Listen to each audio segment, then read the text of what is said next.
But yes, it is time, folks. I have plans on doing a video pertaining to Isekai in general and my thoughts on why Isekai itself has a problem, and it's not really pertaining to the fact that there's an abundance of Isekai, but more so that there is flaws in Isekai that sort of brings it down for the majority of people. But before I do that, I wanted to go through and refresh myself on a lot of the Isekais and do a tier list on what I have in my anime list. Somebody has already pointed out one show that I forgot to get in the list. So it's probably going to miss something here or there, but I think I pretty much got every single Isekai show in here. Obviously, Isekai as a genre is kind of loose. Of course, Isekai itself meaning another world. We're talking about, reincarnated into another world. We're talking about transported to another world. There's some cases where it's just somebody in another world. It could be a video game, like Sword Art Online has been debated for the longest time if it's an Isekai. Some people claim it has to be trapped. Some people claim it has to be reborn. Yada, yada, yada. I was loose on the term and not so loose on the term as I went through and grabbed everything. So there's gonna be some shifts here and there, but we can debate it as we go. But like again, 120 plus Isekai shows. So let's do it. Let's get it started. So hopefully I can finish by 4 hours from now. I see some bad shows. There's gonna be some stuff that just goes straight in the trash. Let's be perfectly honest. We can already create it right now. Let's go add row below. It's gonna be down here trash. Let's just get the trash ready. It's gonna be used. This isn't gonna be there for just a placeholder. But let's kick it off with probably one of the most obscure titles out there that probably most people have never watched, and that is Magical Shopping Arcade. This is actually a really, really good show. I think it's Gainax, and who else? Was it Madhouse? Gainax and Madhouse? Really, really good show. I don't remember if it's like a 10 out of 10 show. It's been so freaking long, but I absolutely love it. Yes, Kiss X Sis is one of the greatest anime of all time. Quote me on that one. I don't remember if it's an incredible show, but I remember really, really liking it back in the day. I remember watching it multiple times, but I don't know if it is S tier unless I rewatch it. So tentatively, it's an A. Tentatively, it's an A. If I rewatch it and it confirms that it's an amazing show, I'd put it in S. But it's a really good show. Classic old show. Has a little bit of ecchi in there. It's very much so kind of like It Just Happens kind of ecchi, if I remember correctly. But it's a really cool little idea. I think if I remember correctly, it's just pretty much them traveling to different locations and whatnot, different worlds. Agree, some of the scenes burn in my memory. Yeah, there's it's got a very unique play out that there's a couple scenes that are still stuck in my head. Anyways, that's a really good show. Definitely check it out. Tenchi in Tokyo. I think this is an isekai. I think it was an isekai. It's, for those that don't know, Tenchi Muyo, it's about this guy, space alien comes in. He just gets stuck in a harem full of space aliens, space police, demons from a temple nearby. Like, you name it, they all come to his shrine. And then at some point, he ends up, this series, Tenchi in Tokyo, opens up where he is now married with somebody. And at some point, he realizes that, I don't remember if it was a dream or if he's stuck in a different dimension. It was okay. Like, I do like the girl, but I don't remember really being a big fan of the show. It was almost like they were trying to, for once, actually have him settle down with somebody, like a what-if scenario. But it's okay. Like, it was an okay Tenchi series. Not as good as, like, the original, but... Speaking of Tenchi Muyo, I think it was the same artist or whatever, did what the hell is it called? Basically, it's a story about a guy that gets sucked into an alternate dimension where, in that dimension, only females could pilot, and he's able to pilot. So they decide to disguise him as a female pilot, and so he pilots the mechas. The scene that I always remember is when he first gets there, they have to make him a suit that makes him look like a girl, and so it has fake bobs in it. And so the scientist that makes it for, and they're all testing it out to see if it works. I don't remember liking it that much. I did enjoy it and watch it, but I don't think that it was like a big fan of it. It was back in the day when like I just took whatever I could get when it comes to anime. It was alright though. It's not bad. I'll put it in C. Tenchi might be the GOAT harem protagonist. I did like Tenchi himself. He was a cool dude. He was very much so the whoa type of person, but he was a cool dude. He wasn't like annoying. What the hell was this called? Very much so like girls that are chosen gets transported to another dimension where they have to fight in mechas in a duel, and then they get sent back to their regular world. That whole idea of like whenever somebody fails over there, what happens to them in the real world kind of thing. It was really hyped up because it was a 2D hand-drawn mecha series in a day and age when barely any mecha anime were doing hand-drawn. They were all doing CGI. Despite the fact that I like the designs and the character designs, I wasn't a massive fan of it. We'll put it in the C2. Here's our first one, folks. It's happening. It didn't take long. It didn't take very long. We have our first trash. We have our first trash. We have our first trash. The Wise Man's Grandchild, I think it was called, right? Hate it. This goes in what I term as the Sugoi shows. It's where, like, the whole premise is go out there, do amazing stuff, and then everybody stands on the sidelines going, Sugoi, Sugoi. It's like one of those shows. Super boring. Arifureta, I have a mixed relationship with Arifureta. We're like, I have times where I really like it, and I have times where I get really bored watching it. For the most part, I've enjoyed most of the season. It started out really rough. Really, really rough. But I think over time, I grew to love it. The recent season, I wasn't too much a big fan of. I feel like it's getting to a point now where it's kind of getting a little repetitive, even though every now and then it does something good. But I've always been very mixed on Arifureta. I want to like it. Same, Arifureta is a roller coaster, yeah. At least I'm not alone on that. At least I'm not alone on that. El Hazard had moments better than Tenchi Muyo. Although I like both. Yeah, I do like El Hazard. I'll put it in the C area too. We'll put it in the C area too. It's okay.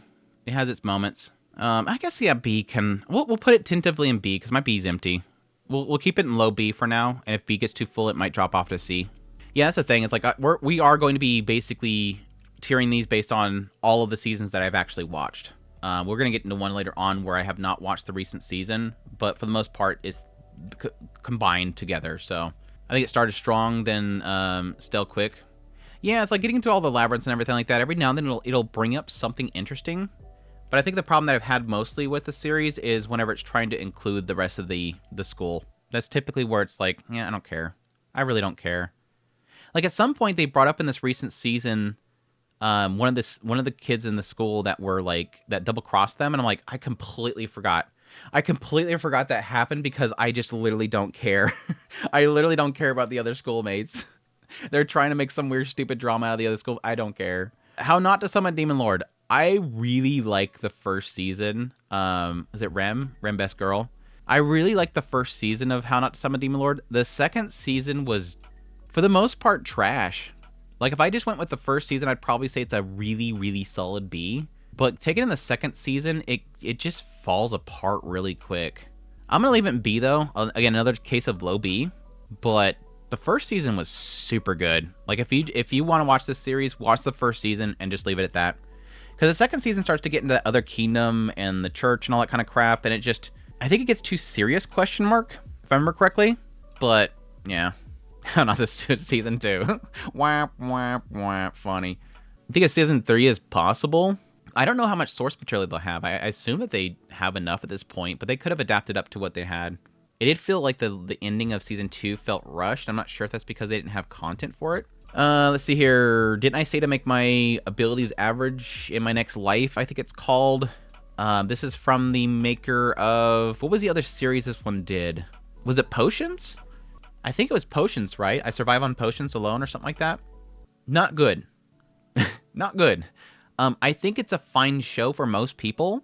If you're just looking for like a cute, fun show, I think it's perfect. This show got very repetitive. The concept is that she wanted to have a normal life in her next life, and so she told the goddess to make my abilities average. And they averaged it based on the weakest of the weak, but also the strongest of the strong, like dragons. And so it makes her incredibly OP to pretty much a majority of people in the world. Like, if you have everybody is this power level, but then there's one dragon that's, like, godlike, your average is near godlike. So it has a goofy premise to start it out with, but it kind of is one of those shows where very quickly I kind of got tired of it.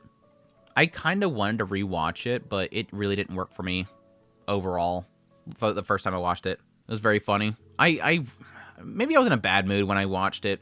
I don't know. I kind of want to go rewatch it. A for me. It was very funny. See, there's a contending opinions in the chat. Tensura. It's time for that time I got reincarnated as a slime, but half of the people are looking forward to my tearing of. Tensura and me have had a very mixed relationship. I have been pushed back by the fandom quite a bit on this one. There is a very passionate fan base behind Tensura. Every time I make a top 10 list of a year, everybody yells at me, "Where's Tensura?" whenever there's Tensura in that season. I really like a lot of what Tensura does, and it's mostly around the world building and the characters. I think world building and characters is really where it's at. They're not deep characters, they're just fun characters. So, like, in the terms of my like of Tensura, it's really around the fact that I like how it does the politics and it brings people together. And again, as much as people don't like the earlier meetings segments, I didn't like the season 3's meetings. But the earlier meeting segments I actually liked because it's a lot to do with bringing in different leaders and establishing this is what we're doing so you don't freak out. keeping everybody politically kind of in the know what he's doing. I like the world building. I like the building of his actual town, and I like the characters and their personalities. I don't find his character writing to be, for all the characters around Rimuru, I don't find them to be very in-depth. They're not very creative in the in-depthness to the characters. I'm sure in the light novels it's a lot more deeper with the characters, but I've overall enjoyed it. I've never been a massive fan of the series, especially, like, the first season was really good. I enjoyed it. Second season was okay. Once he gets into the whole thing with him becoming part of the demon lores and all that kind of stuff, that stuff was okay. This recent season was easily its weakest. Was not a massive fan of the new season. That's mostly because it had a lot of meetings, which I'm fine with. Like I said earlier, I do meetings just fine. I've had the earlier meetings that this series has done and enjoyed them. But this season's meetings were mostly repeating the same thing over and over again that we just seen. Let's tell every single person over and over again that he became a demon lord. Let's tell everybody over and over again what happened with the church. We did have a lot more Luminous scenes, which I'm a massive fan of Luminous, but it's easily its weakest season. But I still really enjoy the series. Even putting aside my dislike of the recent season, I still think it's an A-tier show. If it weren't for how much I didn't like the recent season, it would easily be an S tier. I still didn't think it did a lot of great stuff in that season, though. An only wife with our cooking skills. Death is overrated. Breath, when done well, is... Oh, yeah. It's like a pillar system. I've always described it as a pillar system, which I think I really kind of borrow from Chris. It's a pillar system where you need to have at least, like, 3 things to hold it up. You can't just have one thing.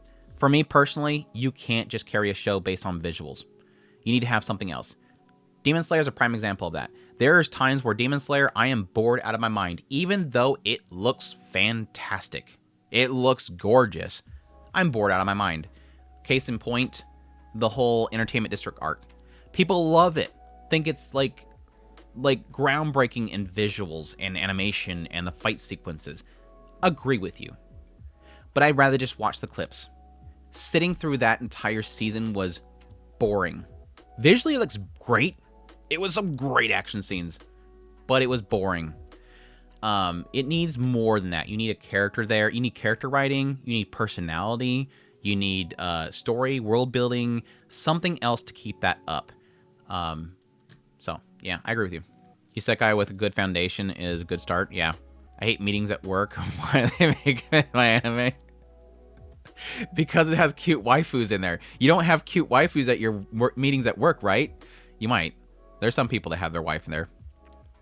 Which I feel sorry for you. I feel sorry for you. Alright, what the hell is this show called? Shoot. It's about a bunch of girls that work at this one place. They have manga there, and things are infesting the manga and eating them, so they have to go in the manga and beat the bad guys. Pastel Memories? Pastel Memories, I think? I think that's the name of it. They only had one good episode. They have one good episode. 1.5 good episodes. There's 1.5 good episodes of Pastel Memories. And one of them, I think, got removed from Crunchyroll. This is the one that literally Crunchyroll had to take down one, if not two episodes from their listing because they got in trouble. I think it wasn't the Is the Order Rabbit episode, was it? The Is the Order Rabbit episode was the best. I think the Is the Order Rabbit episode was probably the best episode. Because they just went into different series that were kind of spin-offs. They even did, like, I think they did the Lolly basketball show. I'm trying to think of the other one. It's the Suitcase Doll Girls show. Remember the Edie? I think so, yeah. I think so. It's just a spoof show. And, like, most of it was very surface level garbage stuff.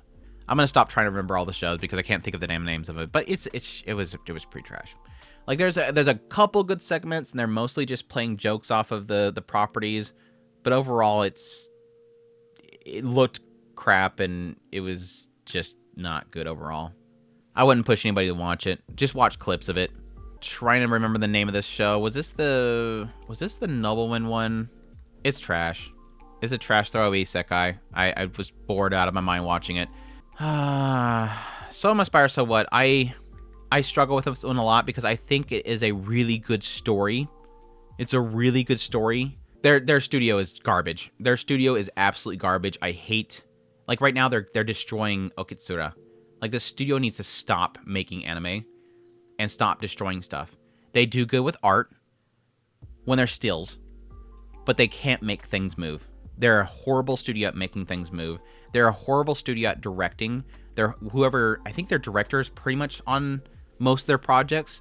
They're horrible at making sense about what's in a room.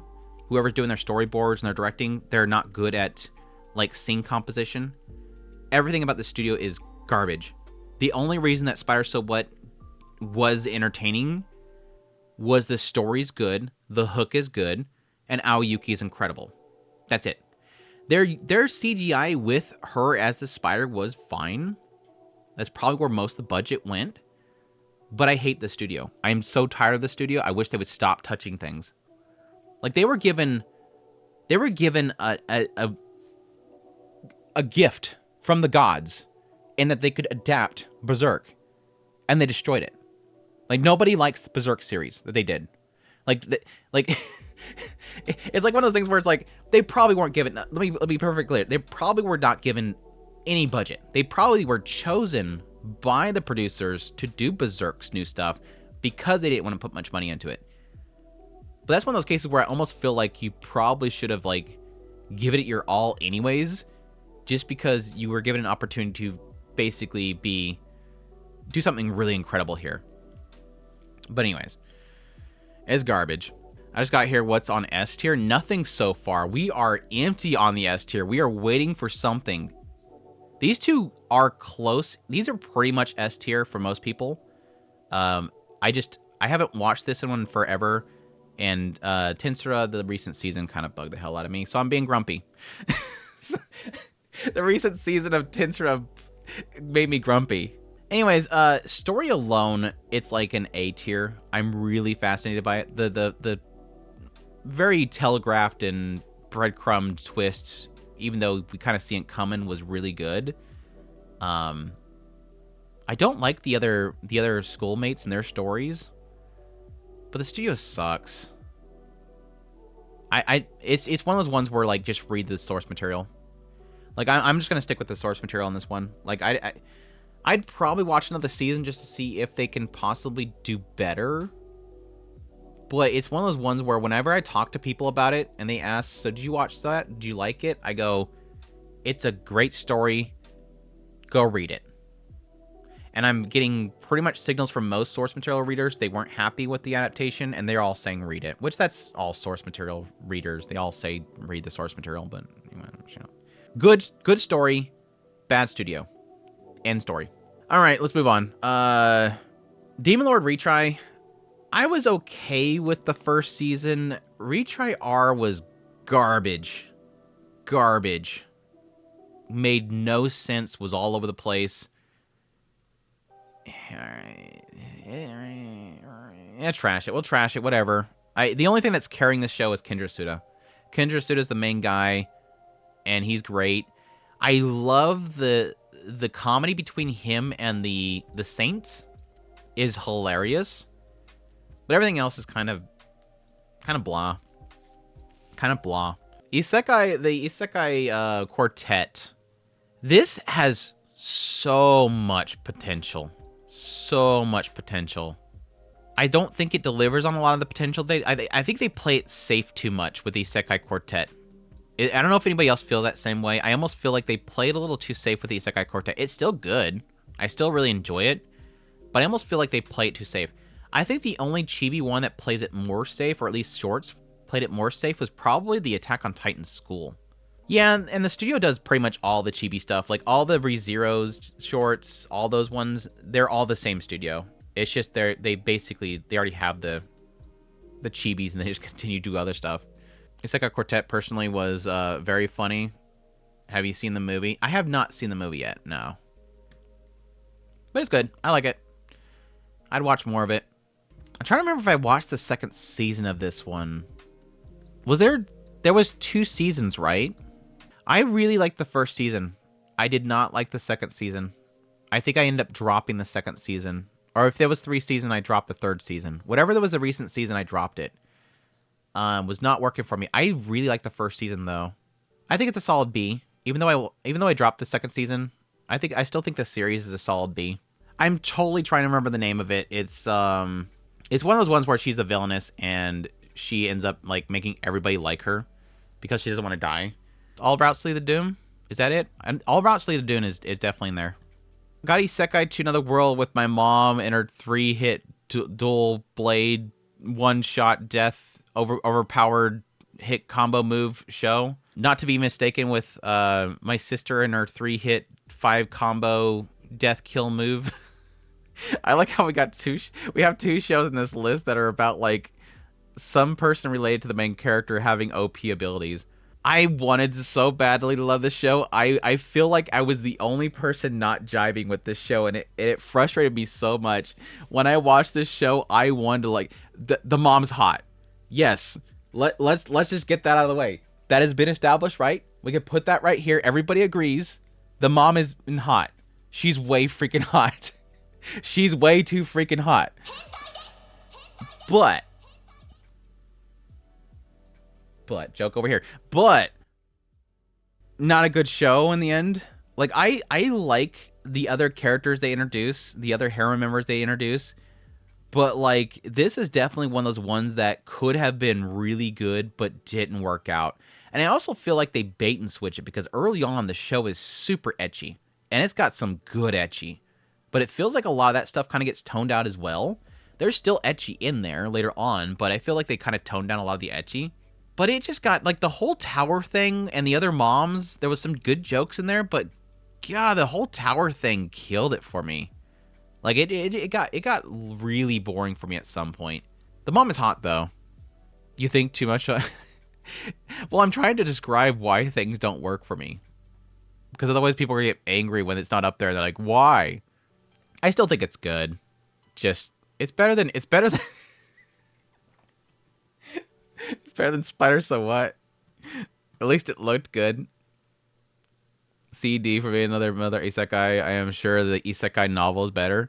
It would be better as a manga. That way you could at least have some good things to look at. It's a good premise, though. I really got a massive kick out of the premise of it. It just has a really good premise to it. This is Cautious Hero, right? I think this is Cautious Hero. Because I think this is the Konosuba Aqua character. Cautious Hero, I really like this show. I'm trying to remember if there was anything in here that I didn't really like. There was like some point where it gets way too heavy for like its own good. Like it don't need to be that heavy about it. But I really liked it. Is it A worthy? I'll put it in A. I'll put it in A. It's in the A- area. I'm gonna put it in A for now. I really do like it. It's got a good premise to it. I think a lot of it's carried by the Aqua character. She's really fantastic, and I love her design. But yeah, it's solid. God, what the hell is this one? I'm thinking this is the 6 or whatever. It's the characters with the multiple. They're like some legendary group or something like that. Is that the 8th Sun one? Then trash. Either way, it's gonna go in the trash. Either way, it's going in the trash. The Sumo Wrestler guy. The not the Sumo Wrestler. He's a competitive wrestling type of person in another world. It starts super good. It's one of those shows where, like, the first episode's hilarious. I mean, in the opening sequences, after he gets summoned there, he literally, like, suplexes the princess into the ground to where her butt and Ponsu are just out for everybody to see, just hanging out there. Like, completely humiliates her in front of everybody. And then it just, no. Like, the rest of the show just kind of was boring for me. Like, it was a hilarious first episode, and then after that, it was just boring. The rest of it just didn't work. So it's kind of one of those ones where it's either not for me, or, like, the first volume, they had some great ideas, and then beyond that, they ran out. They're like, we're good. It was a good start, though. So that's Lucha Baby, and it's a good show for comedy. Yeah, I think if you're super into that kind of stuff, there's probably a lot of stuff in there that's funny. It doesn't really work for me for the most part, but it is definitely going for that. It's not trash. I'll put it in the D category. It's not trash. It's okay, not as bad as you say, though. I'm not saying it's bad, it just didn't work for me. It was boring for me. That's why I said it's boring. Andrew's the one talking. Precon, I was trying to remember if this is Isekai. I could not remember. Spoilers for Precon, by the way, for as much as I know about it. It does establish at some point that some clock magic person is sending him through time. He used to have a party. They were fighting something really powerful, and then in order to save him, she transfers him in time, or does she transfer him in worlds? I couldn't remember if it was a time travel, or if it was a parallel world travel, or branching parallel time continuums. I don't know. I love it, though. Precon's fantastic. Is it my first S? I think so. It's like a low S. Like low S. It's not perfect, but damn, it's hilarious, and I love the characters. And Kyaru is best girl. Prince Connection is a isekai game. I'm pretty sure it's classified isekai. Like, it opens up with the character falling from the sky. But again, I wasn't sure if it was time related or not. But yeah, screw Crunchyroll for killing the game, because I love the freaking game. I love the game so much. Yeah, it's great. It's like I tell everybody, and like I tell, was the first season? Let me double check.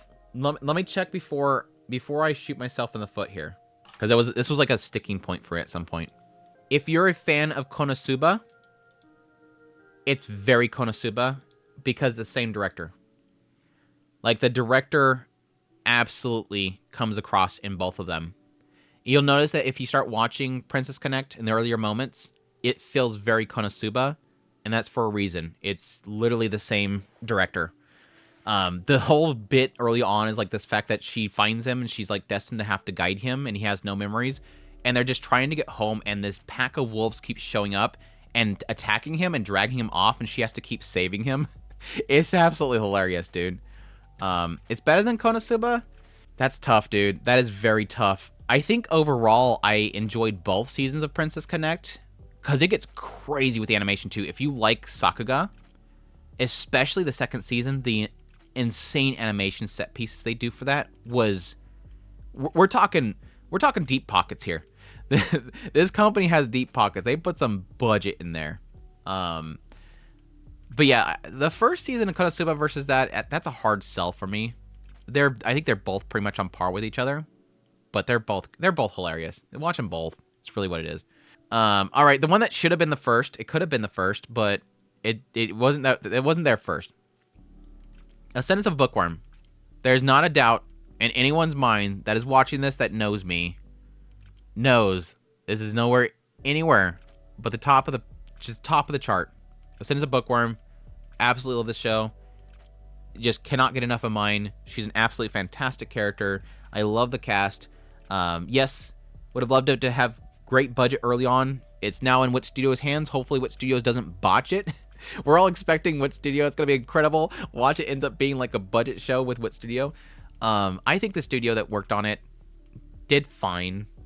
I think it's one of those cases probably wouldn't have been adapted by anybody else, unfortunately, but I love it for the story. I love it for the characters, and I cannot wait for more. And I already have it all bought, ready. Well, it's not all bought because they haven't released it all in English yet, physical, but collecting it all, getting really super excited to actually read it. So Ascendance of Bookworm is one of those series that every single season that I watch of it, it increasingly gets better and better. It's like the writer just keep getting better and better and better. I didn't know anything about the series until the anime came out, and I had no expectations coming into it, watched it, was just blown away by it. And then afterwards, I'm looking into it and I'm finding, holy crap, this has a fandom behind it, especially in Japan. Especially in Japan, it has a massive fandom. So it was one of those ones where I was happy to see how much so many people loved it, and I wasn't alone on it. Prodigies have it good in Another Life too. I want to say that I'm in like this middle area for this show. If I remember correctly, this was one of those shows where I think it has so much potential and a lot of good ideas, but it does kind of get lost in the sauce. In some cases, literally, because they get obsessed with mayonnaise. They get obsessed with mayonnaise at some point. It gets lost in the sauce at times, but it has a really good concept here and a lot of good potential. This is kind of one of those ones that I kind of would like to read it. But it is a really good show. It's a really good show. I don't think it's B tier, but I really did enjoy it. A lot of good potential there. Prodigies was painful to watch. Not a fan. Not a fan. The mayonnaise stuff was a bit much. But again, it has a lot of potential there. And I think, again, it gets a little bit lost in itself later on. Kind of decide if I like Bookworm better than Mushoku Tensei. Both are top tier. I mean, it's the whole argument that I've had for the longest time of the Bookworm, ReZero, and Mushoku Tensei thing. It's like each one of them are absolutely incredible for their own reasons, and it's really hard to pin them up against each other. There is a nice aspect of Ascendance of Bookworm that I do have to admit that it's a lot easier to recommend to people. Like, I can literally tell you to watch Ascendance of Bookworm and not have to worry about saying, just know that this. Like, with Mushoku Tensei, it's like, it's a really incredible show. It's going to be rough at first. He is a nasty dude. Just stick with it. Keep in mind, things kind of change. There's a point to it, but Bookworm's like, she's cute, go watch it. I may could totally do something really inappropriate later on. I don't even know about it yet. I mean, with this, not season, was it season 3? It did get a little, it does get into some heavy topics. It does for sure get into some heavy topics. Some exploitation issues. But, yeah. ReZero, for the most part, yeah, there's only like maybe a questionable art style. The whole Lollymancer stuff is probably going to raise an eyebrow, but it's not difficult. It's not difficult to recommend as much as Mushoku. Mushoku, you just need to know who you're talking to, and they have to understand. You have to recommend Mushoku Tensei to somebody that is willing to see a character at their worst. And I think a lot of people aren't willing to see a person at their worst. And a person that stays at their worst for a bit of the time. Mushoku Tensei. We're not going to joke about it. It's just going to go right up here. Again, like I said earlier, it's hard to really kind of say who's better or whatever, but I am a massive fan of Mushoku Tensei. I have no problems with admitting that. I think it's just peak anime. I have my issues with Season 2, Part 1, with the anime adaptation. I wish it all had the quality of Season 1, but we've kind of established this point. We're not going to expect that anymore, but I still love it. Season 2, Part 2 was incredible. They cut a couple things that I wasn't too happy about, but it is what it is. Comes with adaptations, and I am super, super excited for Season 3. If Season 3 doesn't knock it out of the park, it's done. We're just looking forward to Season 3. If Season 3, if they don't nail it, we'll just all go home. We'll just be like, all right, we're good. We're good. We'll just stick with the... I'll still watch it. I'm not being that picky, but hopefully it knocks it out of the park. But yeah, for those who don't know, Mushoku Tensei is incredible for what it is because it does something unlike any other show where I think it's the one that most embodies the concept of Isekai. And the idea with every single Isekai, it always opens up with somebody that's having troubles. Yeah, sometimes it's just Truck-kun hits the wrong person, or they're just going home and the truck hits them. But in most cases, it's like once they get a isekai, they go, "Oh, I'm in a new world," and then there's no point to the isekai after that. Like, there is literally no point to them being isekai'd. It's the why isekai question mark that I always have. Why isekai? What was the point in even making this isekai other than to have that label on your book to sell more because it's trendy? Like, most of these cases, these people could have just been born in the world and learn about the world just as anybody else would being born in the world. Mushoku Tensei is driven by his last life. His last life fuels him. It causes his insecurities. It causes his distrust, his failures, his successes. Everything is by his past life, which I just literally never see anywhere else. ReZero kind of goes back to his, his experience with his mom and dad, like, twice. May do it more in the novel series, I don't know. But Mushoku Tensei, it never leaves him, and it constantly haunts him. And I love that aspect of it, so. And again, I acknowledge that it's uncomfortable for a lot of people. That's fine. It's fine for me. I know it's fiction. Except for Roxy. I know it's fiction, so I'm not bothered by it. Anyways, that's my. I don't want to turn this into a Mushoku gush fest. Mushoku made me begin read novels. Yeah, technically I did start reading Spice and Wolf, and Grimgar and Fantasy Ash, but yeah, literally I do feel like my desire to read at least light novels was sparked by Mushoku Tensei. I've never been a big fan of reading. I've read a lot of books when I was younger, but I've never cared about reading. But it's changed a lot of that. And now whenever I see a series that I like, I'm like, I want to read the source material. Like, again, 80,000 gold. And we're almost done. For those that don't know, for those that are fans of the novel series, Mushoku Monday, every single Monday, we have a premiere, which is, was it 10 o'clock Pacific time? So do what everybody wants it at. Every single Monday, we do a premiere where a pre-recorded me reading a semi-summarized version of the novel series chapter by chapter, and I analyze it as we go along reading through it. And I have now officially finished 25. So we have one more volume after that. It's going to be like 2 weeks before we get to the next volume, but we'll be on the last volume. Then I'll do all the side chapters and everything. So we're almost at the end of it. So I do agree that that's partly why it's so high. I do have a little bit of bias there, so I have a little bit of bias. 300 years killing slimes. Is it 300 years? 300 days. 300 slime. 300 years. Yeah, 300 years. Been killing slimes for 300 years, whatever. I actually like a lot of this. This is Aoyuki too, wasn't it? This is a very odd one for Aoyuki because she's not her usual role. I like this as a fluff, relaxed show, but I think my biggest criticism that I had at the time about the show is that it does get repetitive with the jokes. It does some crazy Sakuga stuff later on, but I think overall I enjoyed it. It's not the greatest thing ever, but it was a good ride. I'm looking forward to the second season. The Kuma, again, not necessarily isekai. This is kind of one of those, they are logging into the game. I think so, right? I think there was a question mark as if she was locked there, but then very quickly, I think the first episode, it establishes that she logs off and then she does, like, day trading. It's isekai, but she logs out in the first episode, doesn't she? So she wasn't stuck at first, but then she gets stuck. I do remember the god talking to her, and it was talking about some, like, items that she... Okay, yeah, you're right. Like Overlord, yeah.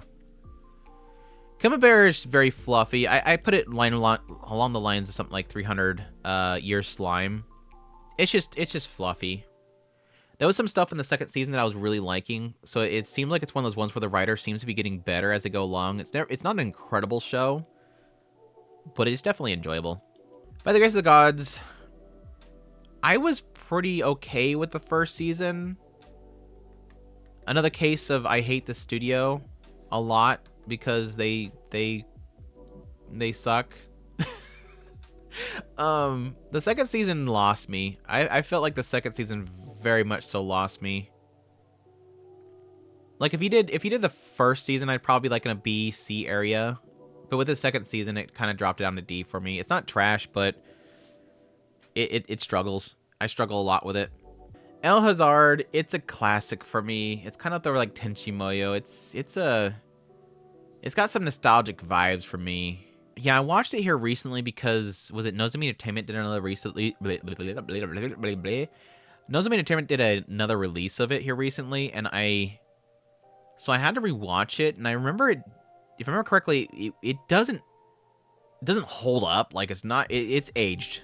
It's it's it hasn't aged like fine wine. It's aged a little bit, but it's still like it's still kind of a classic for me. I really like El Hazard. There's a bunch of them. I only put one up here, but it's like a high B, low A for me. And again, a lot of it's nostalgia for me. So keep that in mind. How a realist hero rebuilt the hero of the kingdom. The chat knows. Longtime chatters, they know. I think it is a really great idea. You know, if I start, if you, you know that when I start a show, when I say it's a really great idea, you're waiting for that but. It's a really good concept. I think it opens up really, really good. And I had a lot of hope for the show. And then it gets to the selection process. And ever since then, it never worked for me. The moment they did the selection process, from then on, it just didn't work for me. One, the selection process was just ludicrous based on how they were setting it up. I like the idea of him saying, okay, I can fix things. Let me bring in the best of the best. We have problems with cultivation. We have problems with, supply, all this harvest and stuff like that. And what does he do? He brings in an idol, a food connoisseur. Who else? Somebody help me here. A singer, a food connoisseur, and a warrior.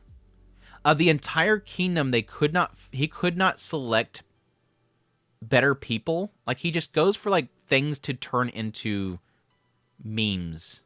It was like, all right, whatever, that's fine. And then I kept with it and it never kind of fixed itself. So it had potential, fell apart. I didn't even watch the second season. Yeah, the animal girl made sense because that was sort of like one of those aspects of bringing somebody in that could communicate to, another tribe or whatever. But yeah, the selections were dumb. If I did the first impression before the selections, which I may not have, I was hype on it. I was actually very hype on this show. I thought it was super unique. But then it turned very... I'm not going to beat the dead horse. I'm not going to beat the dead horse. It's a lot to do with like how to kind of take care of each of the groups too. The whole thing with the elf was very interesting as well.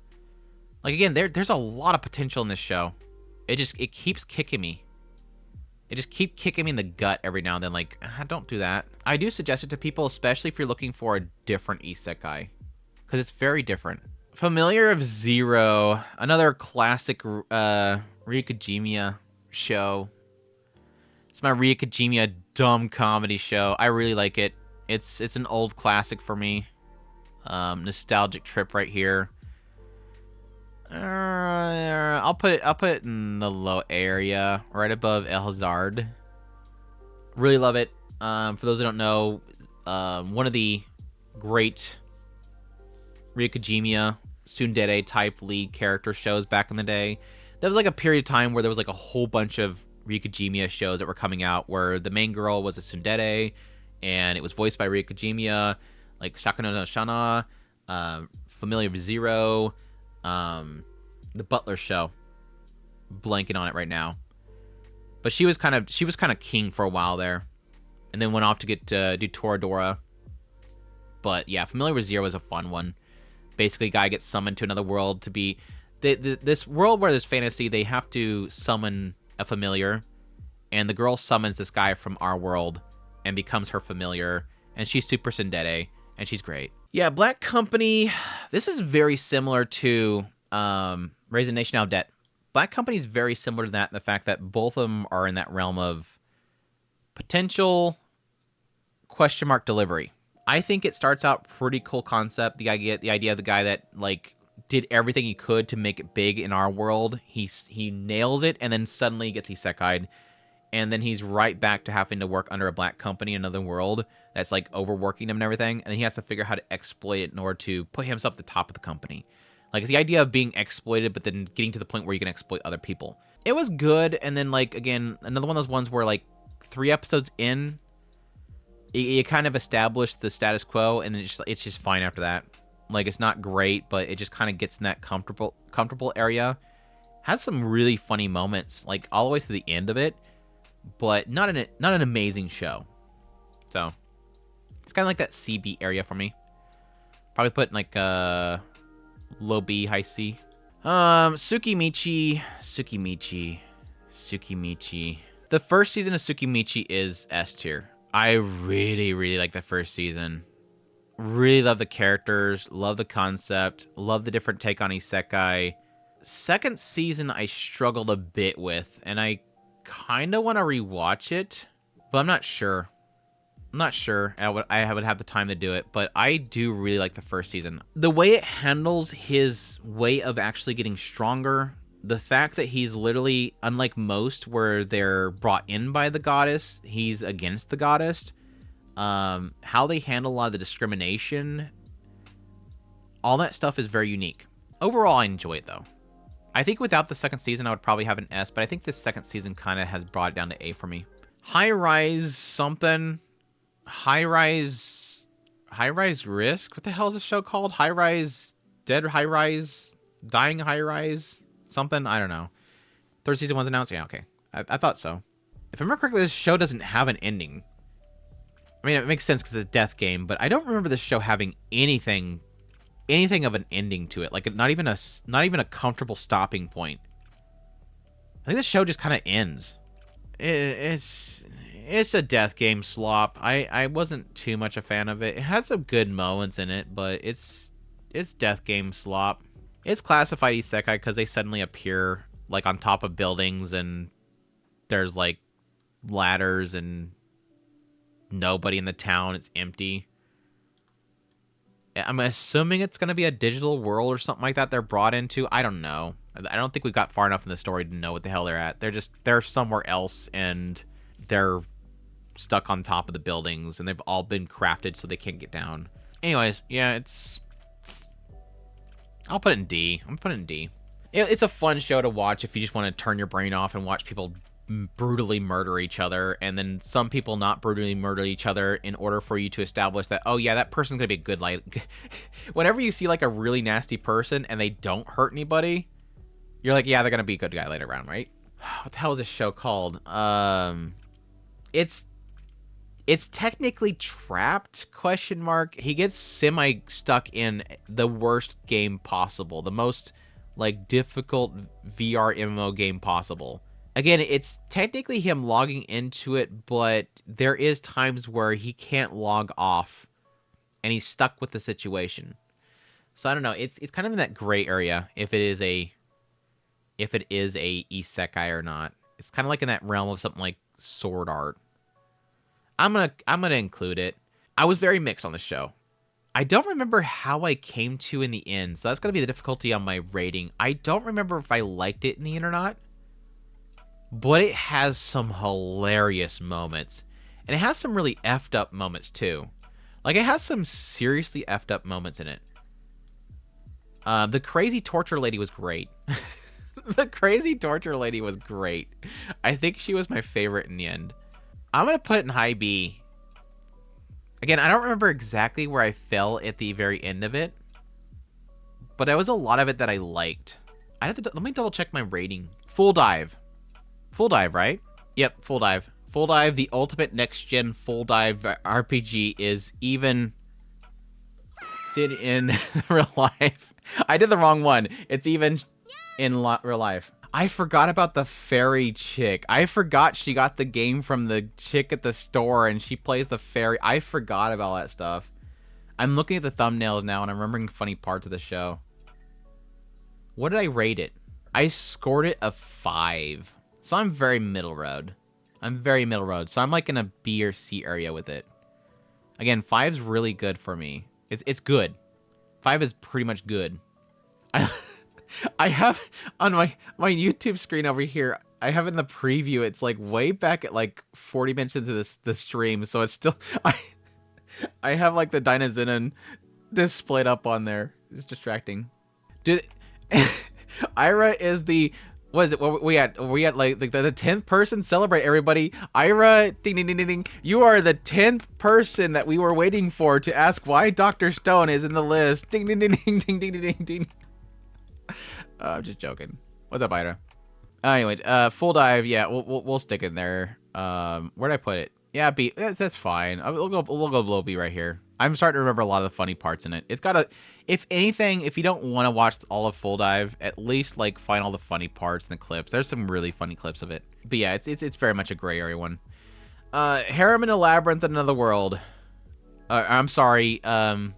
It's Waifu in a Labyrinth in Another World for 11 episodes, and the 12th episode is Harem in My Bedroom in a Labyrinth in Another World. Yes, the Chris show. You're correct. It is AKA Chris's show. That's what the Discord labeled it. So it's canon. Sadly, only one season.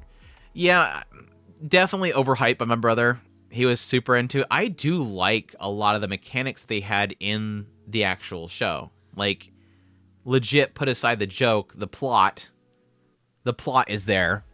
But I did like the mechanics of it. The idea that he's able to kind of mess with their stats and all that kind of stuff was great. It had some funny comedy bits. I still get a massive kick out of it. I'm stupid, I know.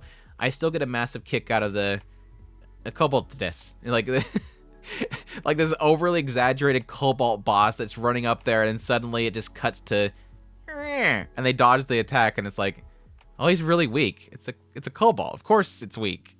It's a Cobalt.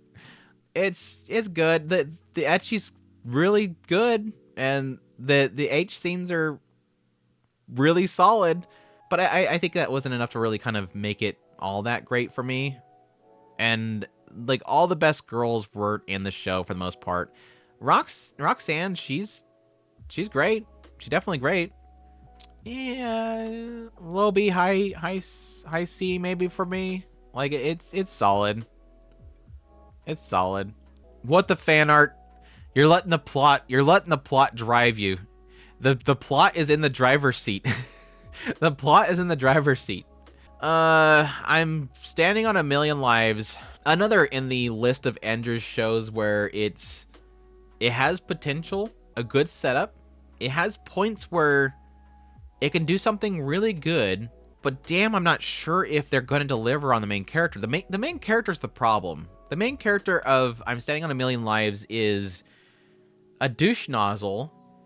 He's a hole.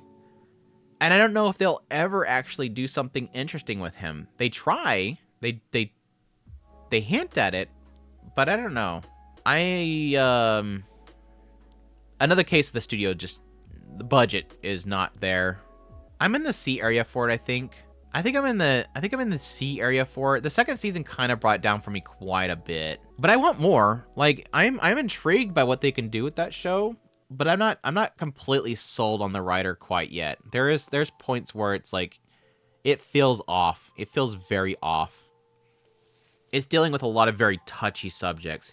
It is a very... I will give the author credit for not having filters. It's nasty at times. And I do give credit for wanting to touch on that stuff. Whether or not it'll do something interesting with it is the question mark. And it's not just doing it for shock value. My isekai life, the dude with like 15 monitors, I was isekai'd into another world with multiple monitor mounts. I hated this show. I really didn't like this show. It had a lot of good budget early on, but I really didn't like this show. I did like its take on the OP ability, though. I will admit, he's basically like a multitasker. Like, the dude just like brings up a bunch of he's like just communicating to all of his minions to like take care of the situation. But it got tiring after a while watching him poke away at his screens and telling him what to do.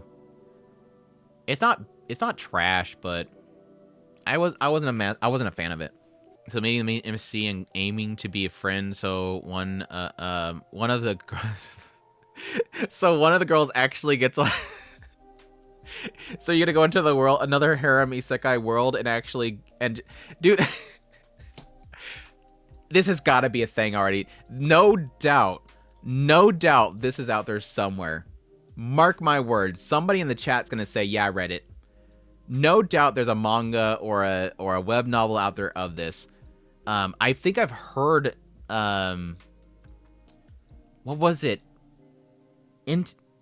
Kick from the Hero's Party on NTR Their Moms or something like that. I think that was a title that I heard. Anyways, this has got to be out there somewhere. I'm getting sidetracked here. I want a story about where the person gets isekai to another world, and then very quickly they realize that their childhood friend is also an isekai, and turns out the person that they get isekai there with is your stereotypical isekai protagonist, where they just seem super stupid around girls. They're super oblivious. They're very much so a ditherer. They are like, whoa type character. But the main character is like somebody who's consumed a lot of isekais, and they've always wanted the harem. And so the whole story is that all the girls get drawn to the main character, and then over time, the actual main character is stealing all of the girls. Like, he's literally NTRing the girls. I don't know that I would care to watch a show where it's literally like NTR, where he's like forcing it to happen, but it's literally like, instead of the girls not having the love of the main character, who is like the stereotypical protagonist, our main character wins them over in order to give them actual love. It's got to be out there somewhere, and it's probably called NTR Isekai. I don't know. It seems like a given. You basically want Rising the Shield Hero. It's sort of. I mean, that's sort of why I like Shield Hero. Is like he's still stupid about not giving them love, but at least he's like taking care of the girls. That's just NTR Isekai. It exists. So everybody's gonna call it out. They're like, yes, it's there. It's already there. I can see that Isekai existing in Japan. It's got to be somewhere. Like, anything you could think of, there's a manga at least, or a web manga, or a web novel, something somewhere of it. Like, you could think of anything. Like, Isekai as a car, it's going to be there. Like, we have literally in this list, we have Isekai sword and vending machine. If it's an object, it'll be there. Executioner Way of Life. I really, really love this show, and I want a sequel. Where is my sequel?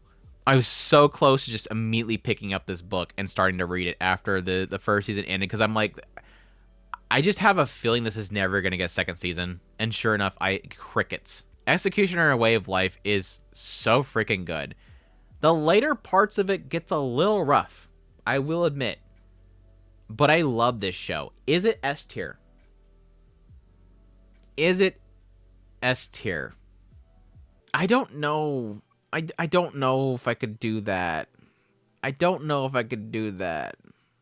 know for its season I gave it S tier, I believe. But overall, I mean, it's not to the caliber of these. That's the problem, is like, I love it, but I can't see it standing toe-to-toe with any of these.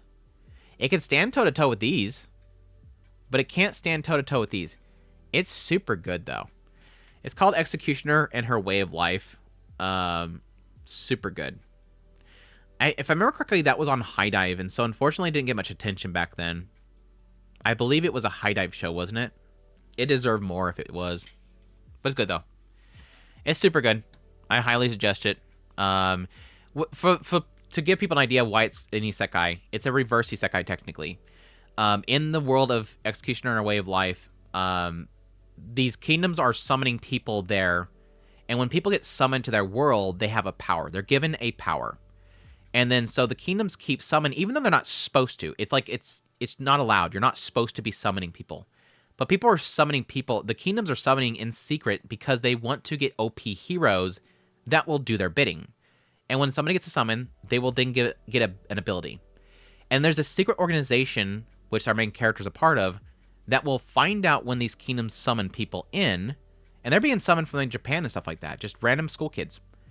They'll find out if the kingdom is summoning, and then they will kidnap the person. And this is the big plot twist from the first episode, so mute for the next like 5 seconds if you're planning on actually watching this show, because it's kind of a spoiler. She rescues this guy, brings him out there, asks him what his ability is. He claims it's this ability and whatnot. She deems it dangerous and kills him. So their job is to find out if they have an ability, take them out. I mean, it's in the title.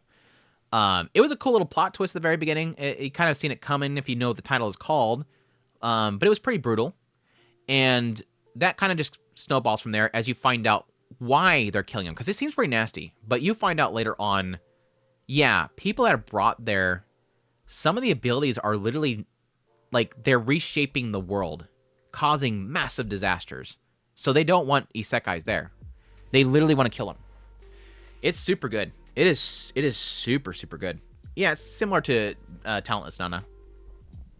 Just without all the mind game crap. There's no mind game stuff. It's just strictly they have to die. Anyways, super good. And then yes, she runs into one that she can't kill. She runs into somebody that she's supposed to kill that she can't kill. So, anyways, love it. It's highly suggested. I want to read it eventually. Hitman Isekai.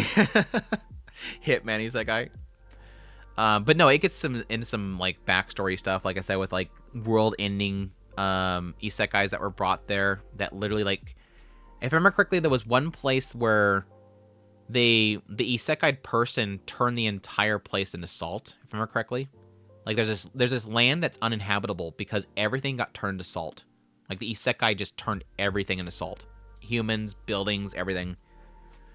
Like it's cool. It's super good. I want more. And yes, she has a kohai who is the freaking cutest yandere ever. I love her. I love her yandere girlfriend. She's super cool. Like at some point the main chick, she buys her like a hair ribbon or something like that, and she's fighting something, and the hair ribbon gets like charred, and she loses it. And she, like, if anybody that watched ReZero this week, where Emilia is doing the cute little, she does that, but brutal as hell, dude. She goes beast mode, and she's great. I love her. Spirit Chronicles, I like the designs.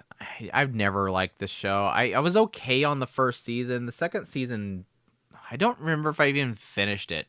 I do like Spirit Chronicles because the Roxy ripoff character of the show seems like she's winning. So that's a massive plus for me because I like the teacher Roxy character that they have. But the season 2 bored me. Season 2 bored me. It's like a C. It's like a C. If anybody likes a main character that likes to make, you know, female characters feel like they're loved and then ditch them and cry, it's a great show. If you like that kind of thing. If you're into the main character NTRing himself, it's a great show. I've always been fascinated by the show because it's an idea of somebody being implanted in somebody else's mind, but it's never delivered on that. Like it hinted at it like twice, and it's never done anything with it, which kind of bugs me. Because he's isekai'd implanted in somebody's mind, so he has memories of the previous person's body, and there's hinted at the idea of a control aspect. Did I grab one? Oh, this is the assassin one. You were talking about Spirit Chronicles, so I grabbed it. I'm sorry. There. Happy? The Roxy girl is that her there? Yeah, she's like right down here, I think. Anyways, it's had a concept of control and whatnot.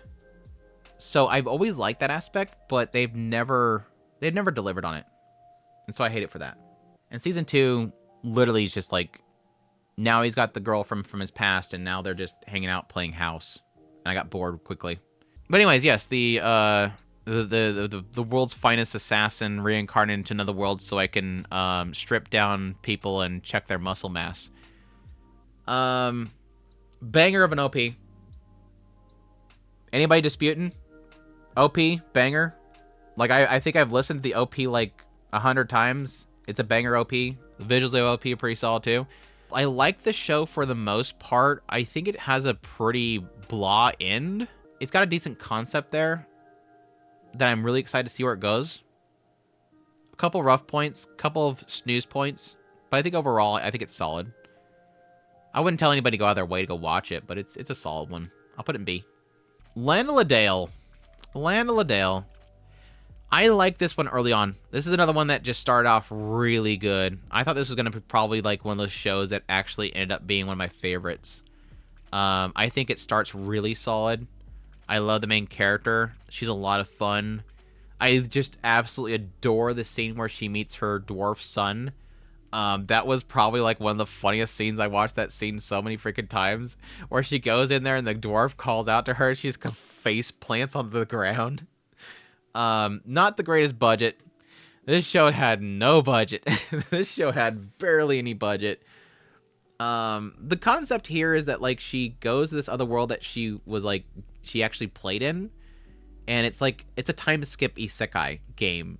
So everything's kind of changed, and everybody worships who used to be the game players a long time ago, and they each had like their own little caches or whatever in these towers. And so she's going to each of the caches and trying to find out more about those individuals. I like the start. Really saw like 3 or 4 episodes. And then over time, I had moments where I really, really liked it. Some really great scenes. The elf is annoying, but I kind of like him. There's aspects of it I like. I just really like her reactions to them. But, it's one of those shows where, like, for the most part, besides, like, these select few scenes,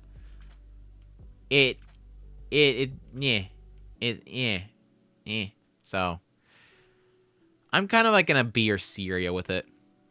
Like, overall, it's like a B or C. I think it's a solid watch if you're looking for something different, though. I think the studio and the quality really does hold it down a lot. We're not doing Eminence and Shadow. That's not isekai. It's just a time travel show.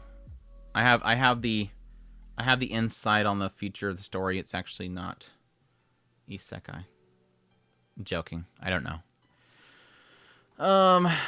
Eminence and Shadow is our next one. What a great one to come back to. I did not plan that. I like 50%, if not less, of Eminence and Shadow. This is not news to anybody. Don't act surprised in the chat. Don't act surprised in the chat. What I like about Eminence and Shadow is Eminence and Shadow. Or Shadow Garden.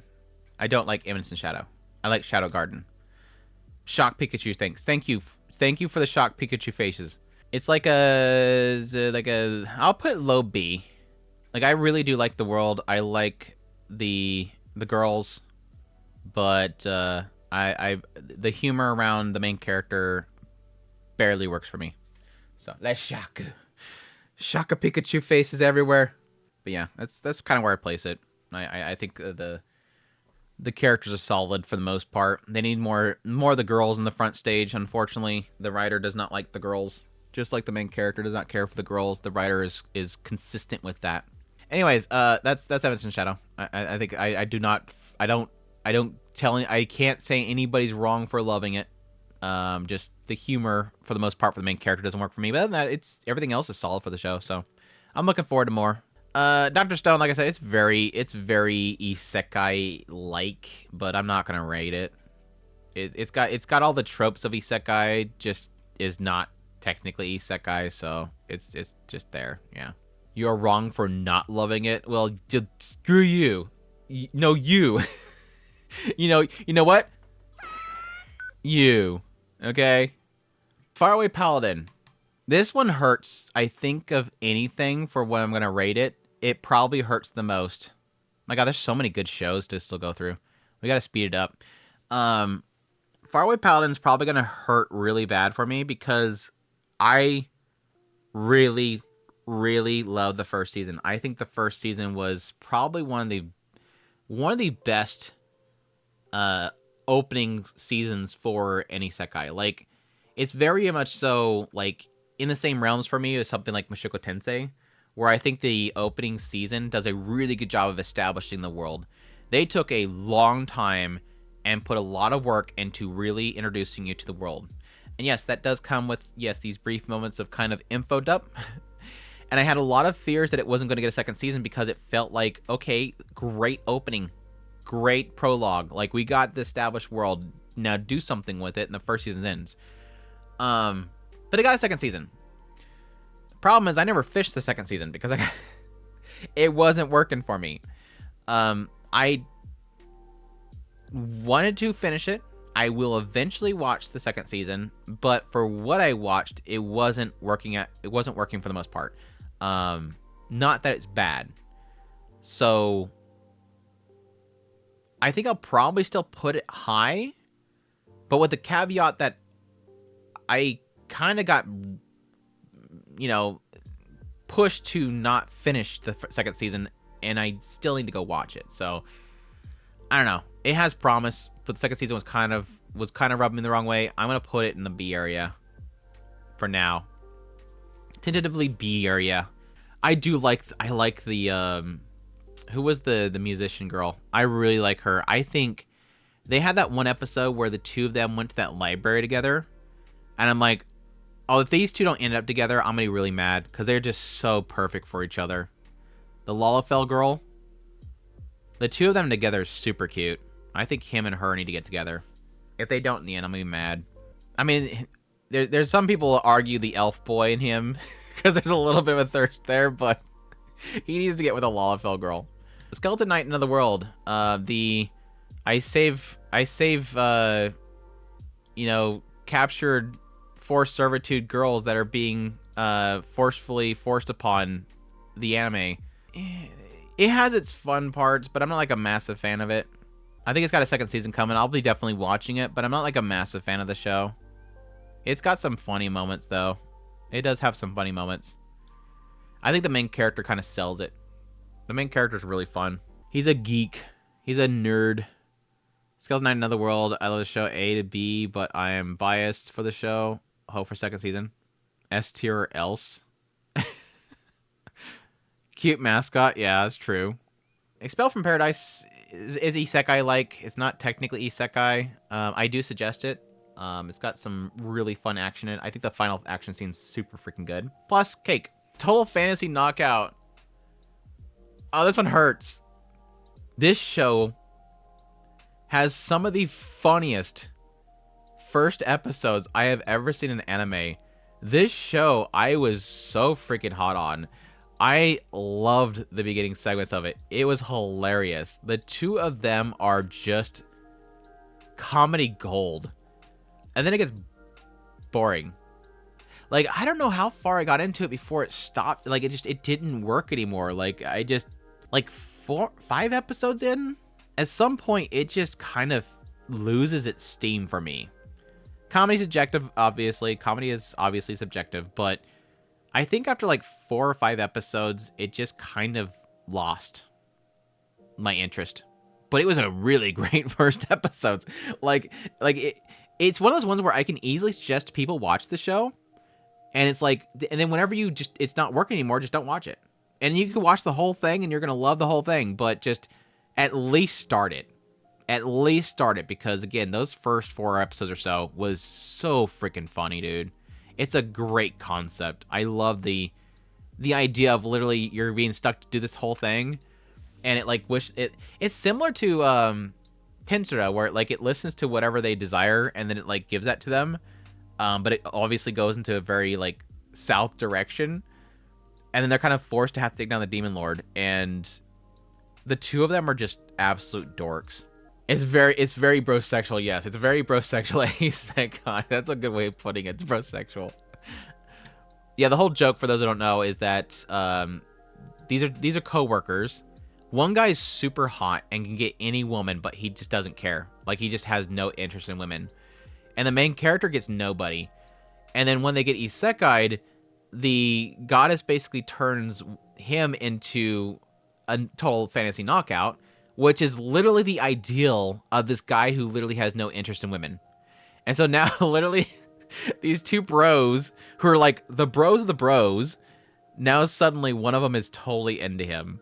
And they're constantly fighting with that. He has, the ability to charm anybody, so he has to, he is literally isekai'd as a total fantasy knockout. So he can literally charm anybody. He's that hot. So yeah, it's great.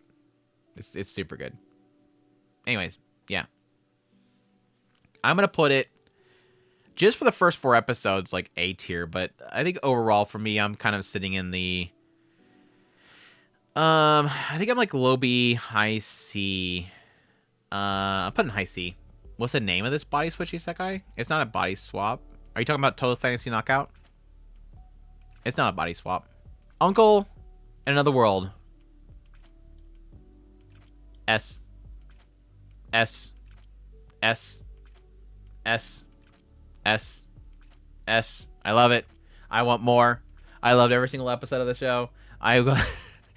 There was not a single episode I did not love.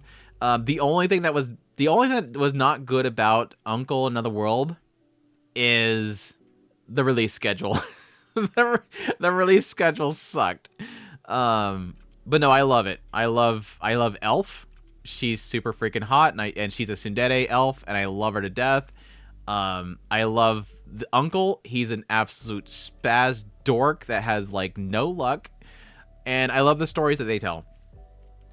For those who don't know, it's basically about a guy this guy's uncle goes into a coma, wakes up from the coma, realized that he was an isekai the entire time. He proves it because he's able to actually use the spells that he learned in the other world after he wakes up. And so he basically sits down with his uncle on a regular basis and watches footage from his experience from his previous life. All the while also trying to figure out how they can make money by essentially doing stuff on YouTube with his powers. But it's great. The stories that he tells is hilarious because since he's not the most attractive Japanese person, when he was isekai to the other world, everybody thought he was an orc or monster. So he's treated horribly. But he saves the elf, so the elf is super tsundere for him and follows him around. There's a couple things that really makes this, and this is going to be like a sticking point for a lot of people. One of the reasons why this doesn't, I think, work for a lot of people is the author obviously is a massive gaming dork. Like, this writer is a gaming dork. Like, there's so many Sega Saturn references, and that works so much for me. So if you don't like certain gaming jokes and whatnot, there's a smidge of it in there. Even when he brings up the screen to show them what's going on or touches or pauses something, it plays Sega Saturn menu music and chimes and whatnot. He has one of the girls sing a song from Nights in the Dreams, which, by the way, massive nostalgia for me. He gets mad because he finally is able to read this article from a magazine from a long time ago to find out who won this award, and it's not Guardian Heroes, and he gets super mad, and I said, this dude knows. This dude knows. He knows that Guardian Heroes is literally, like, the best Sega Saturn game. He's a dork. He's a geek, and I love it. There's a little bit of ecchi in there that I really love. Like, the ecchi in the show is super good. Like, super. I wouldn't say little. It's like there's like a segment in every episode where it gets really spicy. The massage scene at the hot springs, chef kiss. Yeah, a lot of gaming jokes, a lot of geekdom. The guy's an absolute dork, and I love it. Like, everything about this show I love. The art style is super good. It's not the greatest animation. That's probably its only big negative. I love it, though. Super good. Season 2, yeah, I really wish. It needs another season so bad. I'm tempted to read it. That's how much I like it. Gaming dork, I was afraid to be something else. No, I do know that there's a lot of gaming terminologies and humor there, and especially with, sadly, at this point, Sega Saturn is retro. Like, massive retro. As much as it pains me to say that, Sega Saturn is massive retro, and he was super into Sega Saturn at the time before he got isekai'd. So he's always talking about the Sega Saturn. Oh, the moment where he... So here's a funny bit. I'm going to spoil every funny moment in the show. At some point, again, they're trying to do this YouTube channel, and the best way that they think they could do like a live stream, or they were doing like a Let's Play videos. And so the assumption there is like, okay, the best way to gather people to watch his videos is to use magic to turn himself into somebody. And so, yes, he turns himself into the hot elf girl.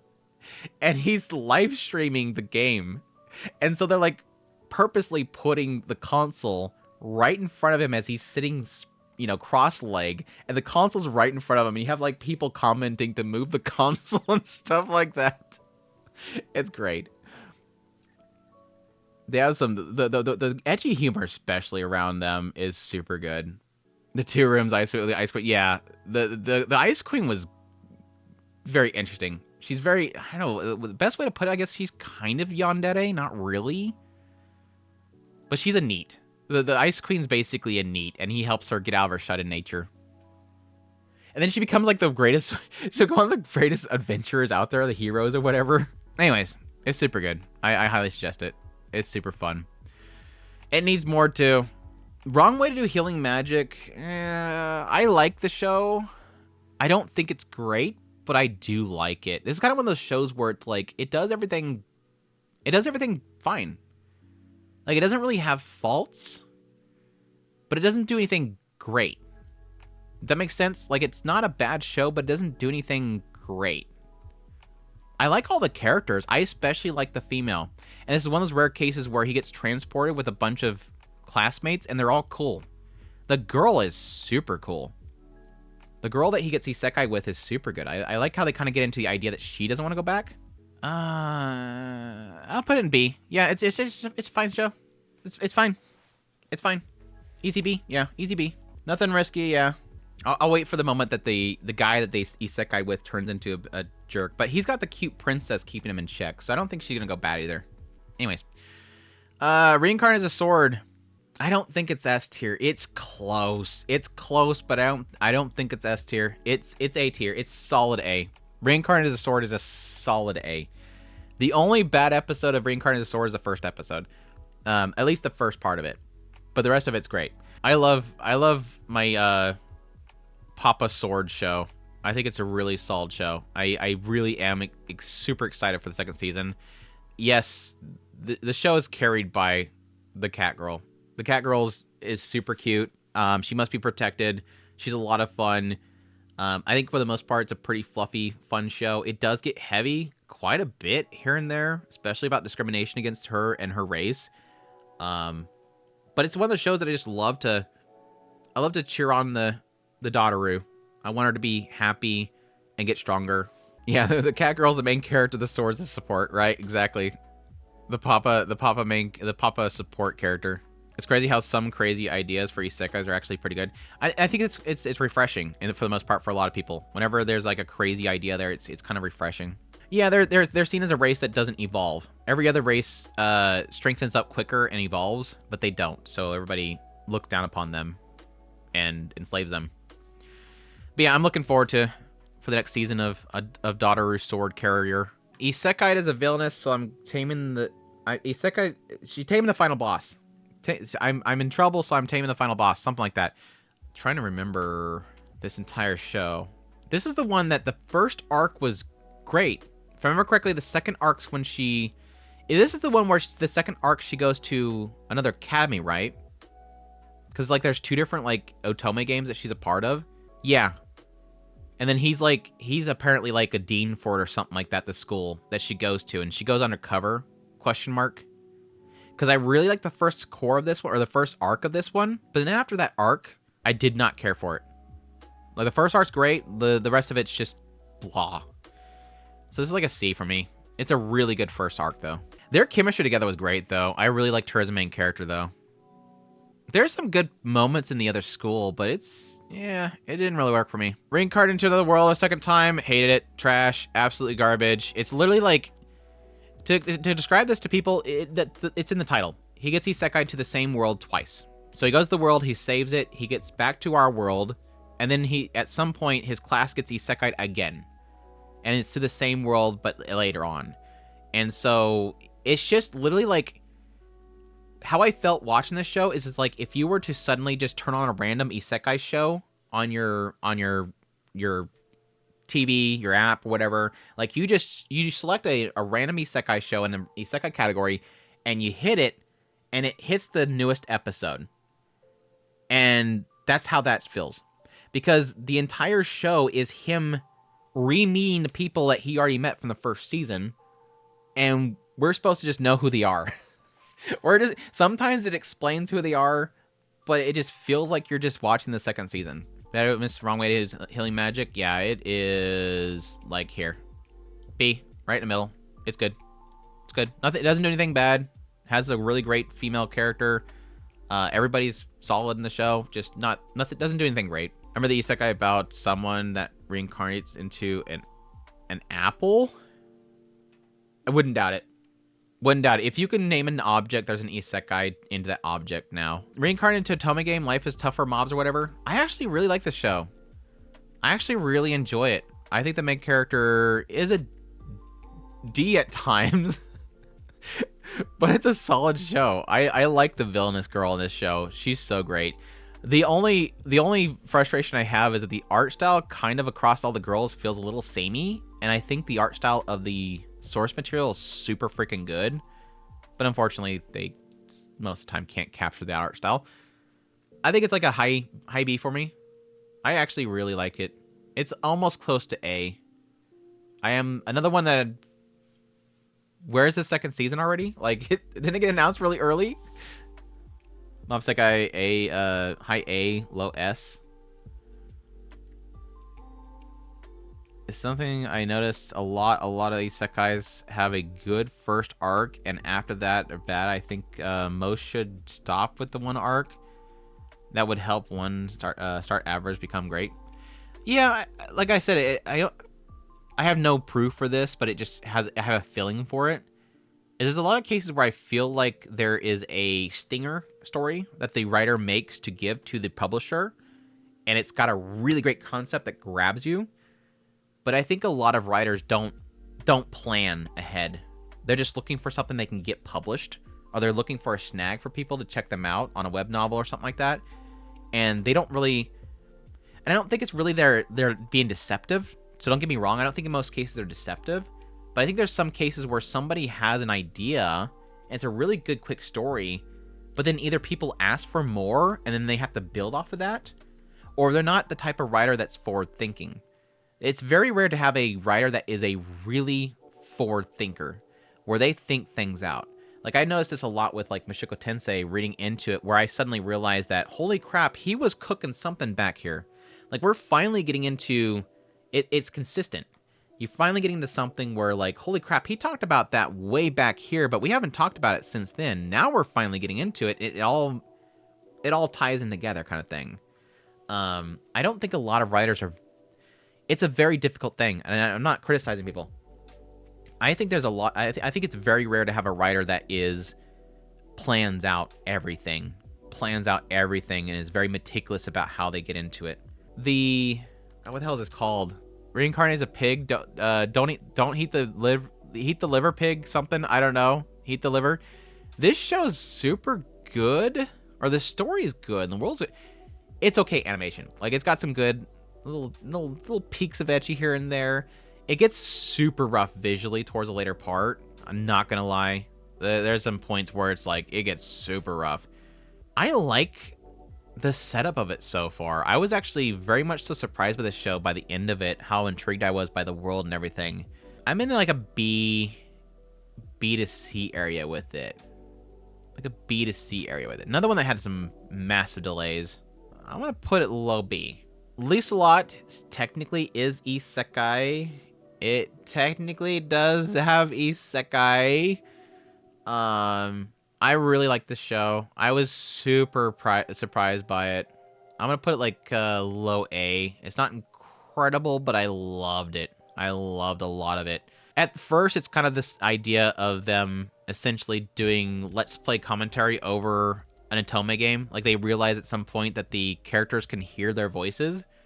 And again, later on, it does get into more isekai-related stuff that does mess with the overall story that's not talked about until later, but... It's super good. I highly recommend it. I love Lisa a lot. She's super good. It's a lot of the jokes are around the fact that the villainess is a tsundere, like a massive tsundere. But the main character loves her. But yeah, it's super good. I was really pleasantly surprised by it. There's a few points where it feels like it can get repetitive, but I'm a massive fan of tsunderes, and the Lisa is a massive tsundere, and it plays off of that a lot. But it's really a lot of them trying to encourage the main prince to pursue her, because he thinks that she hates him, but she's actually massively tsundere, and them as the viewers know she's just tsundere. So it's really cute. Handyman Saito, Another World. No, I can't. I'm so close to putting S tier. I'm so close to putting S tier. I can't. We have to talk. There's an elephant in the room with this one, but let's just say Handyman Saito, besides like this little segment in the middle, there's like a middle later. Besides like these like 3 or 4 episodes, maybe I think it's just like 3 episodes, right? Besides these 3 episodes where they were trying to get super serious with it with a dungeon encounter, this show is gold. This show is gold.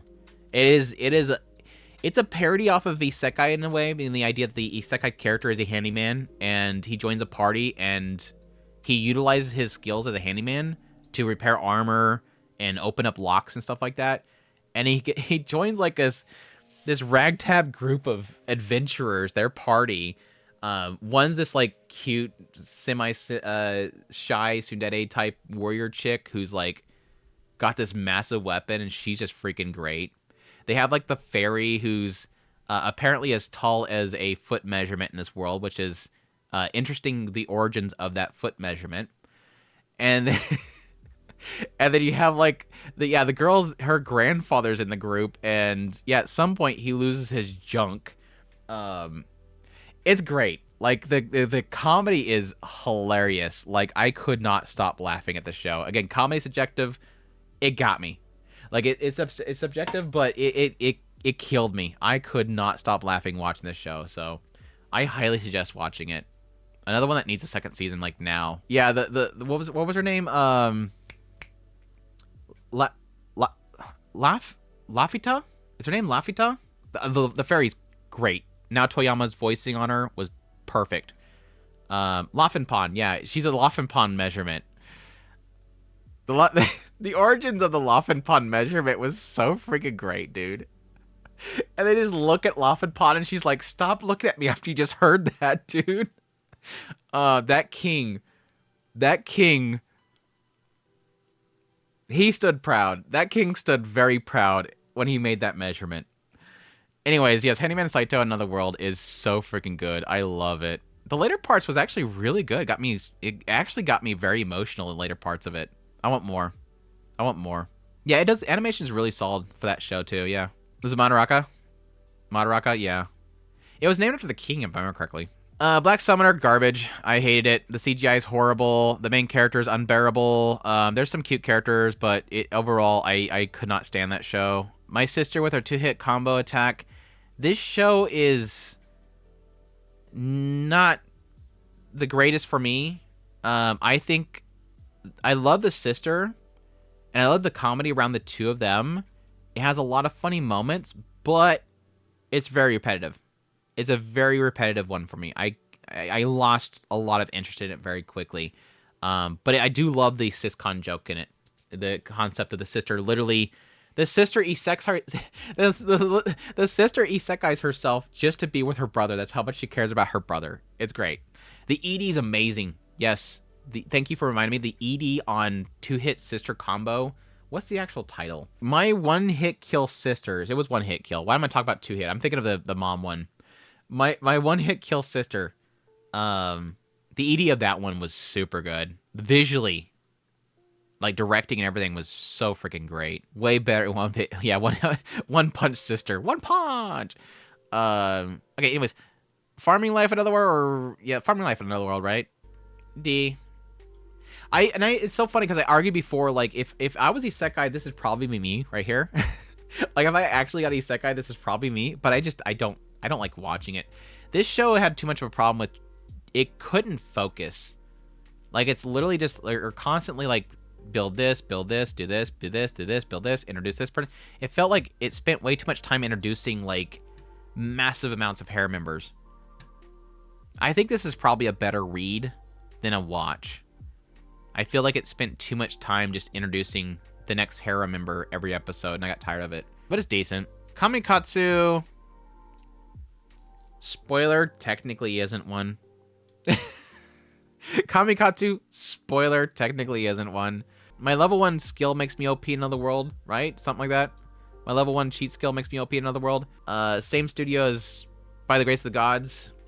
Not a very good studio. It has some clever mechanics, and I love the bunny girl. The bunny girl that literally will do anything for carrots.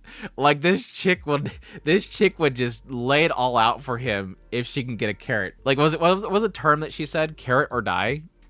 Like her whole thing was like carrots or die. Time travel is isekai, sorta, yeah. And like I said, it's all based on how you want to put the term of like how loosely you want to do Tune of the World. up for debate. Carrots or death. Ningens or death or something like that. She just wants his carrot. Yeah, it's D. It had funny moments. I like the girl that he kind of helps out early on. The random, it was like a princess or noble's daughter that he keeps running into in the Japanese labyrinth. There's a labyrinth that's literally Japanesey or something like that. It has a bunch of Japanese loot or something in it. No, there was no loot there, and so he uses his cheat skill to get loot, to get stuff from there. It's weird. Everything comes from loot. Like they don't make anything. Everything is loot. Like a table, it's loot. It's weird. A clever mechanic, you know it's trash. Yeah, it's literally the concept that everything comes from labyrinths. Like toothbrush, labyrinth. It's a drop, and his skill is to give him like rarest of rare drops. If you go from Italy to Spain, is it called Isekai because it's another world? Right? How loose do you want to go? I walked out. Let's be honest. Let's be truthful here. For a lot of people, just going outside is Isekai. Just that's gotta be an Isekai. That's gotta be a manga out there somewhere. It's literally the guy. It opens up with he's Isekai. He's walking in this field, and he's talking about how he's been Isekai. This is a world he's never been to before. And it just like turns around and he's just in his front lawn. Elf was technically reverse Isekai, right? She came from another world a long time ago. The elves are all Isekai, right? They're not just long-lived and their race has expired. I think they specifically said they portaled there a long time ago. I'm not misremembering, right? Did anybody watch this show beside me? Does any gaslighting myself Isekai? Does anybody else watched the elf show, Shut In Elf? It's an okay show though. I'm like a low C for me. I'm not like super. I think it was cute. The ED was great. I think the OP was good too. Oh look, Webby watched it. Webby watched Otaku Elf. Great. Webby doesn't watch anything anymore, but apparently back then he watched Otaku Elf. Dutch did too. There you go. We are collective. We are collective. Yeah, they were isekai, right? I think they were summoned, right? If I remember correctly, they were summoned. OP was good. Yeah, the OP and ED were great for that show. I especially love the ED. How Reliana ended up at the Duke's Mansion. This show should have been good. I wanted it to be good. It starts so good. It is such a good start. What happened to the show? And it teases some good stuff too. This needs another season. This show needs another season. And until it has another season, it's C. It's not bad, but it's C. It starts great. It has a great hook. I like the main girl and the guy. It gets a little thirsty at times, but it has a good hook, but it never really gets to it. And the later parts kind of suck. I want another season. I need another season of that. Reliana, Duke Mansion. Fluffy Paradise. It's meh. It's meh. It's a very meh show. I probably put it in D. It's fluffy. It's got cute moments. I like the design of the main character, but it doesn't really do nothing. It doesn't do much for me. But it's fluffy. It's a good Yashike. I would say it's a Yashike, but it does technically get heavy later on. It gets very heavy later on. It gets all the battle stuff, and it's like, it's fine. Yeah, it's Noah's Ark in another world, as I joked about it. Sasaki and Peeps, right? Sasaki and Peeps, right? There's two of the there's two of this artist, and I'm gonna get them mixed up here. They have similarities between them, besides the fact that they're both isekais. Where's the other one? There it is. Yeah, Salable of Eccentrics and Sasaki and Peeps, same artist, so it throws me off a little bit here. I didn't care much for Sasaki and Peeps. I wanted to like it, but it gets super repetitive. It has some fun moments in it. I do like some of the directions it takes, especially on our side of the story, in our world. But a lot of the stuff in the other world really does get repetitive with just like doing business, getting his restaurant together. The whole war crap was just kind of shrug. I really still want to know if the main girl that is outside of his door every time he comes home, if she turns out to be like psychotic yandere or not. We never got that answer, which sucks. But yeah, It's like a low C for me. Salad Bowl was brilliant. Ooh. High praise for Salad Bowl. Sucking Peeps, low A, high B. I like the government power service. Yeah, I do like that whole thing. That whole bit was kind of interesting. Salad Bowl of Eccentrics. This is one of those ones where, like, one episode works for me. One episode is kind of a middle area there. One episode does an amazing job. One episode I'm laughing my butt off. The other episode's okay. Like, this is one of those shows where, like, I was all over the place with it. I will admit, anytime an episode was following the night, S tier. Every episode that followed the night was S tier. Most of the episodes between him and the princess were solid. I think the two of them are a lot of fun together. It's kind of one of those series that, I mean, it's kind of like the title. It's a salad bowl of eccentric. I think the storytelling is kind of a salad bowl. Like, where it's kind of a lot of things in one. Like, it's got the comedy bits. It's got the jokes about, you know, like the lolly lawyer lady that's, like, actually, like, 30 years old, but she's actually looks like she's in junior high. It's got the dumb, you know, faithful servant that, you know, is trying to, you know, make it in this new world, but then she's got to get a normal job, or she's picking up cans or whatever, and then she gets swept up into a cult. It's all over the place. And then it'll get super wholesome, where you get the idea of him actually adopting her and actually bringing her into his life as, you know, his daughter. Like, there's, like, these really wholesome moments kind of mixed into, like, just absolute shenanigans. So it's literally a salad bowl of, like, genres and what it wants to do. In the end, I did enjoy it, but I will admit that it has a lot of lulling points. And this is technically in the realm of reverse isekai, where she's from this other world and comes to our world. So many anime from another world, right? And I got picky at times. People are already pointing out a few that I missed putting in here, like Digimon. 80,000 gold. I really love this show. I love the main character a lot. It has some rough points. Animation's one of the main things. It has some rough points visually. But I love the main character so freaking much, and I want more of this show. What did I rate it? I forget what I actually rated it at. I don't remember if I was super critical on the visual aspect. Still scored an 8. So it still had love in the end. Yeah, I'm comfortable with A. I'm comfortable with A. I also miss Dragon Ball. That's like every shonen, like Bleach, Dragon Ball, all of them have, like, at some point. Naruto? Didn't Naruto have a movie where they got isekai'd? Like, literally every long-running shonen is going to have an isekai moment. Yeah, that's right. Salad Bowl of Eccentric, author of His Sister All You Need. This is another one of those 5th Prince, 7th Prince OP things, right? Aristocrat Born in Another World. Yeah, I didn't care much for it. Sweet Reincarnation. I don't even remember where I was on that one at the end. Let's see. If I remember correctly, I was hot on the setup. Like, I thought for once we were actually going to have an isekai where it was going to be, like, economics based on sweets, which I thought was actually a very clever setup there. Because what's the best way to a noble's heart and the pockets of their purse or whatever, or getting in their purse? It's typically going to be their tooth. But yeah, and confirmed by my rating, it didn't do much. It turned into literally, like, most of it was just trying to turn it into him leading an army. And it's like, eh. And yeah, a lot of the combat sequences are horrible. Yeah, I ranked it a 3 out of 10. It's going to probably in the D area.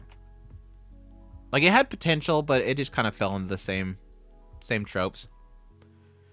So Reincarnation, C. Probably realistic show of not powered. Yeah, they were not really overpowered. What was his ability? Copy magic, that's right. Anything that he's seen, he copied. That's technically OP, in a way. In a way. Combat, throw rocks with fire. Yeah, have kids chuck stones over the cliffside and bash in people's heads to permanently scar them for life. Like, he literally just, out of nowhere, manufactured child soldiers. And having kids kill bandits outside of the tower. Anyways. Vending machine isekai.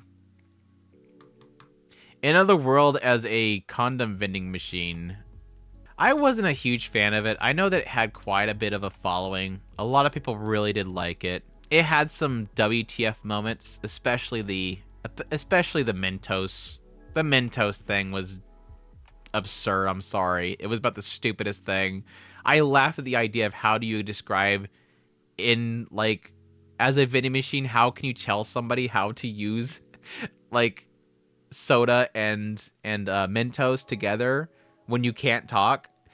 That was kind of a funny little bit there, but I wasn't like a big fan of it. I think it was decent. It had its moments of absurdness, but I don't know. It's got another season coming, if I remember correctly, so we'll see if it can bump up on my list later on. Magical Revolution. Something. Love it. Love it. It takes a while, but it does reveal that it is an isekai show. I really, really love it.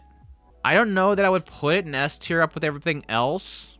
I wouldn't shame anybody for putting an S, but I'm not sure if I'm comfortable with putting it in S. I really love it, though. I think it's a really fantastic show. I think the aspects of the isekai is subtle enough, and I actually do respect how subtle it was. I love the main characters. I love the romance between the two of them. I know a lot of people had issues with the brother. In the end, I was fine with it. There was probably only like one moment in one episode that I had to struggle with, but it didn't really matter because it kind of explained it later. Visually, it looked fantastic. Everything freaking worked. So I loved it. What the hell was this one? This is the Isekai to create Netflix another world and get my sister addicted to Sailor Moon and Super Sentai. I think that was the title, right? I think that's the title. Was it the title? Isekai to another world to get my sister addicted to Netflix. It's like a D. It was fine. It had some good moments in there, but it's like a D. I think I got mostly a kick out of the sister working with the other people to build up the monster town. I think that was like my favorite part of it. Main character is exactly like Rudius, but received none of the criticisms. What show are you talking about? Because cute waifu. Oh, you're talking about her like nabbing the girl. I wouldn't say they're the same levels, but yeah, I get you. I get you. Would you want to build a platform that goes billions of debt in another world? Good one. The Great Cleric. This is kind of the same realms as Wrong Way to Use Healing Magic, where I'm not like... It's not bad, and it seems to like underplay some severities, but it's not great. I think the only biggest problem that I would say with this show has that it spends so much damn time talking about how bad healers are and rarely showing it. But we're supposed to believe that healers are really bad and exploitative, but we never get to see it. But he's a great healer, and he's super good. And that gets tiresome. It's not horrible, but it's not great either. I'd probably put it like in the middle of D. Yeah, the Substance Et joke got kind of tiresome. There's a lot of repeated jokes in that show. It's this redo of healer. We know all of them are bad. Right. Yeah, they do show that there's aspect of like, yeah, the people come back from the adventure and they're bleeding out and they literally can't go to the place because it's going to charge too much. You see that, yeah, later on they want to snuff him out because he's not charging a lot. The most heretical last boss queen from Villainess to Savior. Okay, this is kind of one of those ones where I wanted to like it, but in the end didn't really work for me. It's kind of one of those ones where instead of being the bad guy, she ends up doing all the good things, and then we find out after she does the good things how the past self was super horrible. Was it reincarnation though, or was it isekai? Because I know that she knows what she did, and she gets upset about what she did. But I think that was an aspect of her having the memories of what she did because she got implanted to it. Reincarnated to the body of the prize. So yeah, it was an isekai. Or reincarnation into. So she gets planted into the villainess's body, and then every now and then she recalls what horrible things the body did, basically, as her own memories. And I thought they were going to do something cool with that, but they never really did anything with that. So that's what kind of was the downer for me. It didn't really work for me. It wasn't a bad show. I'm probably like in the low C area for it. They had some really great moments for her. Like when she went into the battlefield was so freaking funny. I think it spends too much time going, okay, I'm not going to do this, and then showing you what she did. And then you're supposed to feel bad about it. And it feels forced. Is Round 40 in Another World the online shopper one? No. Anything this season currently is not going to be in the list. There's this one, though. This is the one that seems like... I don't know. Who copied who? Is Campfire Cooking... I would assume that Campfire Cooking came out before Middle-Aged Online Shopper, right?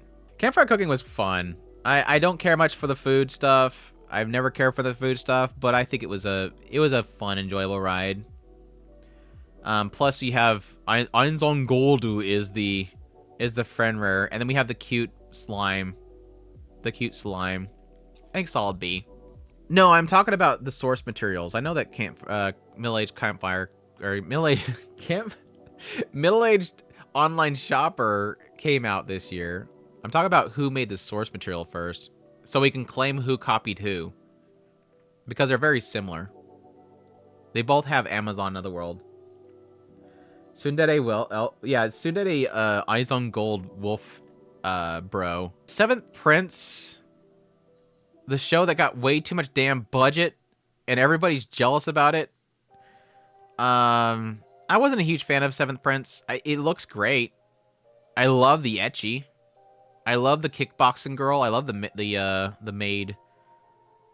But I don't like the main character. The only thing this show has that was weak was the main character, and the last fight was so freaking overdone.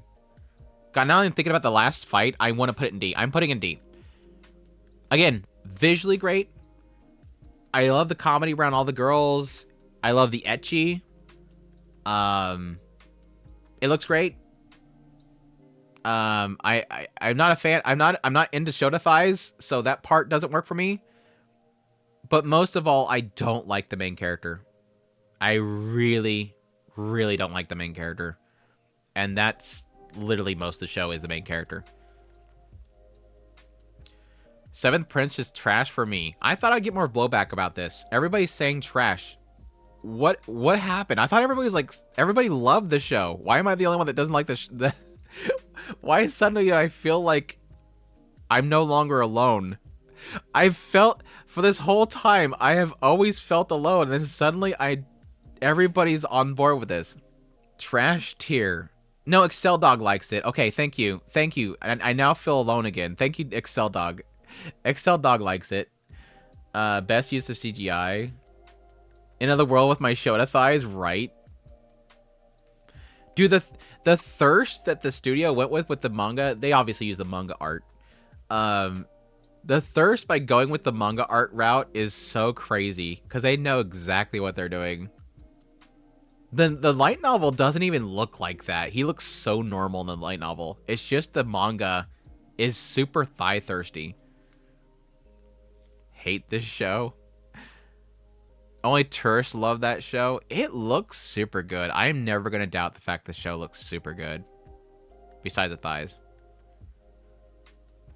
So mad that I got this level of animation. Dude, I was jealous.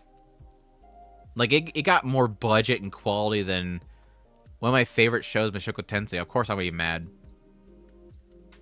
The female cast is great. I do like the female cast. Anyways. Weakest Tamer started super good. I love the unique setup. I think for like half of the show I really liked it, but I think about the time where she leaves the town like the second time, I started getting a little bit annoyed by the show. The final arc really kind of lost me. But I don't know. I'm like in a like high C, low B. I really liked it early on. I think the first like 4 episodes are super freaking good. I highly suggest checking it out at least. But it goes off the cliff. Insta kill ability. Yeah, the debate in my brain right now right here is, do I trash it? It gave me some laughs. So it's not full trash. And I really like the main girl because she's voiced by the same seiyuu as Kanane. And she literally made me want to keep watching the show because I really like the girl. but the story is garbage. It's trash. All right, we'll trash it. We'll trash it. In the trash you go. The story sucks. It's just all over the place. I can't defend it in any way. Devil's a part-timer. I'm just, my brain immediately goes to another world. Devil's a part-timer. I really like the first season. This first season's so good. I hate the rest. And I dropped it eventually. So I'd probably put the first season like A or B. And then with everything else, D tier. It's not trash, but it lost me. It unfortunately lost me, which really sucks because I love that first season so much. Second season shouldn't have been made. Yeah, they should have left it with season 1. Like, I was so super excited because when they announced the second season, I went back and I watched the first season.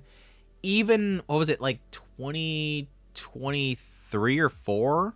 When they announced the new season was coming out. Whenever they announced the new season was coming out, I went back and watched the first season. And even though it was like, what, in 2008 or something like they made the first season, it still stood the test of time. Like, it was so good. Visually, it was great. Comedy was on point. Pacing was fantastic. I was primed for second season. Second season comes out. Nope. Should have stuck with one season. If Reverse Isekai is being in this tier list, I would put the great Jahi-sama will be defeated. That's true. Jahi-sama was a mixed bag for me, though. I think there was quite a bit of that series that I loved. Quite a bit of it that didn't work for me. But yeah, there's a lot of cases of like isekai demon characters or whatever to our world. I remember season 1 being good. I haven't seen season 2 yet. If your taste for the most part matches me, don't bother. just leave your memories to season 1. Just leave your memories to season 1. Wedding rings, telewedding rings. It's not trash, but it's like D. The ecchi's okay. The ecchi is okay. What little there is. I read the manga for this series, and I dropped it. I wasn't expecting much from the manga series or the anime series. Ishida, that's a good question. What did I put? Have I even scored Ishida yet? I really like Ishida. But I don't think I've actually thought about what I would score it. Yeah, I haven't even scored it on AniList. I have not yet scored Ishida. I want to say Ishida is kind of in the area of like a 7 or an 8 for me overall. Like, just the first season we're talking about so far. The second season's not ended yet. We're not talking about that yet. But just the first season, I don't know that I want to say that it's 8. But it may be 8. I think in an isekai tier list, I'm probably going to be up in the A territory. I think it's easy A. It's not S. It's not up in S yet. Because I think there's still like a little bit of like issue of, yes, some CGI looks a little rough, especially the wyverns. It's a little bit of like friction that happens around how it plays out the story. But overall, I find Ishida to be like one of the most unique setups. It's very Drifters-like for those that watch Drifters. Is this Drifter in here? Yeah, Drifter's in here. It's very Drifters-like with like bringing a bunch of people to one like battlefield and them all having some crazy weird abilities.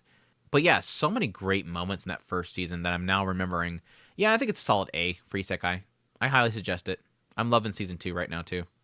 I gotta watch the recent episode. Don't spoil it. Survival and Potions. I wanted to like it. I really did. I think this was, again, the writer from Make My Abilities Average, right? I think. It got repetitive. It had some good moments. I like the whole idea of her, like, being this goddess and whatnot and working with the orphan kids. I think it's, like, a low C. Maybe high D for me. I shall survive using potions. C, D, more like upper D, low C. Yeah, that's kind of where I'm at. Level 99... Level 99 Villainess. This show's so freaking funny. This show is so funny. It's just literally the main character. Literally the main character makes it, and she's pretty much the star most of the time. They don't really spend too much time wasting around the other characters, which is good because she makes it. I don't know that I want to do A. I think high B. I'm going to keep an high B. I don't want to put too much stuff in my A area. I'm already flooding my A area. It's probably a low A, high B. I really like level 99 Villainess. She is hilarious. We joked about at the time when it came out that she's like the... If Nanahoshi from Mushoku Tensei got sent to an Otome game, that would be her. Like, she just doesn't want anybody to bother her. She just wants to be alone. It's literally like if Nanahoshi had her own little show there. The freaking flute thing was hilarious. The summoning for the monsters, she keeps blowing it, and they're like trying to frantically kill the monsters. It's great. The queen asks her if she'd marry the prince, and she's like, Yadasu. She just drops it. Yeah, Nanahoshi was OP. She like has OP powers. I mean, she had to earn it. If the world didn't reject her. Quality assurance in another world.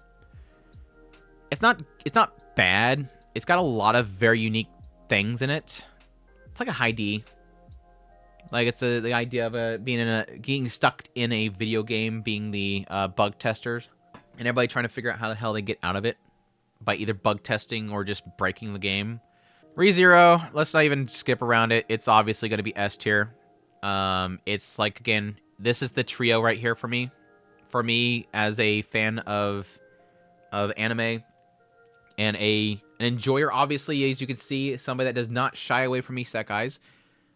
These three are literally the trio, the trinity of isekai, essentially. It is the, rotten guy that's getting a new life. It is the insane world building and the struggles of a person with a reset ability, and then just a girl that is trying to find joy in this new world, and she finds it through books and trying to find books where books are not easily available and getting swept up in the church and the powers of the world. Like, these three each kind of provide their own reason for being great, and ReZero easily stands with them. Again, easily some of the best wrote characters, some of the best world building in the isekai genre and anime in general. Amazing world building, the mechanics, all that stuff super good. The twists and turns, the use of the death mechanic. He doesn't do it so much anymore, but the use of the death mechanic early on was really, really well done to sort of see more aspects of characters. I loved how he used it to sort of flesh out, the darker side of Rem, the lighter side of Rem, the Doki Doki side of Rem. The very clever use of it. But yeah, easily one of my favorite anime of all time too. Need to watch ReZero? Highly suggest it. Demon Lord 2099 is it's question mark if it's actually technically isekai. While he was essentially reincarnating, the world that he was in technically merged with another world, which was Earth. So it is technically like a reverse isekai. It's like a reverse isekai 0.5 because he technically isekais to half of a world. I need more. I really like the world building this writer's doing so far, but I really need more. I really need more seasons before I'm like 100% confident this writer's going to deliver on it. So maybe like high C, low B area. I really enjoy it. Great style, great world building. I just need something with it. The main character's great. He's totally a very likable Mao character. Like, full of himself. A little cackle in the face of issues. Super good show. It just came out last season. Appraisal skill. The appraisal skill show. I gave up on the show at the end of the first season. I gave second season a try. Second season was good, but it has not saved it for me. I'm like in a high C area, low B area for it. God, what was it called? To be the worst villainous. Gosh, this was literally last season. There was so many of these isekai villainous shows. The most notorious villainous. I think overall I really like the show. It's very much different than most of the villainous shows because the idea is that she wants to be the worst, but then of course everybody takes it wrong. But I think the thing that really I liked the most about it was having that little bit of awareness that the main character or the main Otome female lead is going to cause like irreparable damage to the society if she continues without question. And the king sees that she is the only one that is pushing back against this lady, the chosen one. That part I really liked because she's essentially pushing back on her naivety. Like, she believes that everybody can be equal, all this other crap that's going to damage the nation. That stuff I really liked. It's all the stuff that's outside of the town that they kind of get into that I thought it kind of muddied it up a bit because it didn't seem like it had much purpose to it. I think a high C is good. It's like a high C, low B. I think it's a solid one. I recommend people check it out. Onsen Isekai, trash. Like, you had one job, and that's to be an ecchi, perverted, nudist, garbage Isekai show about, like, girls being hot in onsens, and you couldn't even do that properly. It looked like butt. It had no cohesion to it whatsoever. Most of the episodes were like not even 2 minutes, and they couldn't even properly animate that. Like, literally, a kid could probably throw together animation for episode 1 better than they could. I don't know. This show felt like nobody wanted to give it any attention whatsoever. Anime, in a lot of cases, is advertisement for source material. This was an anti-advertisement for it. Like, I almost felt like they paid them to make the anime, and they said, hey guys, we don't want people to read the source material. How can we do that? Let's make this really horrible and make people not want to read it. Yes, you had one job. Sell me on TNA. It sucks. It was a terrible show. It wasted my time. Log Horizon.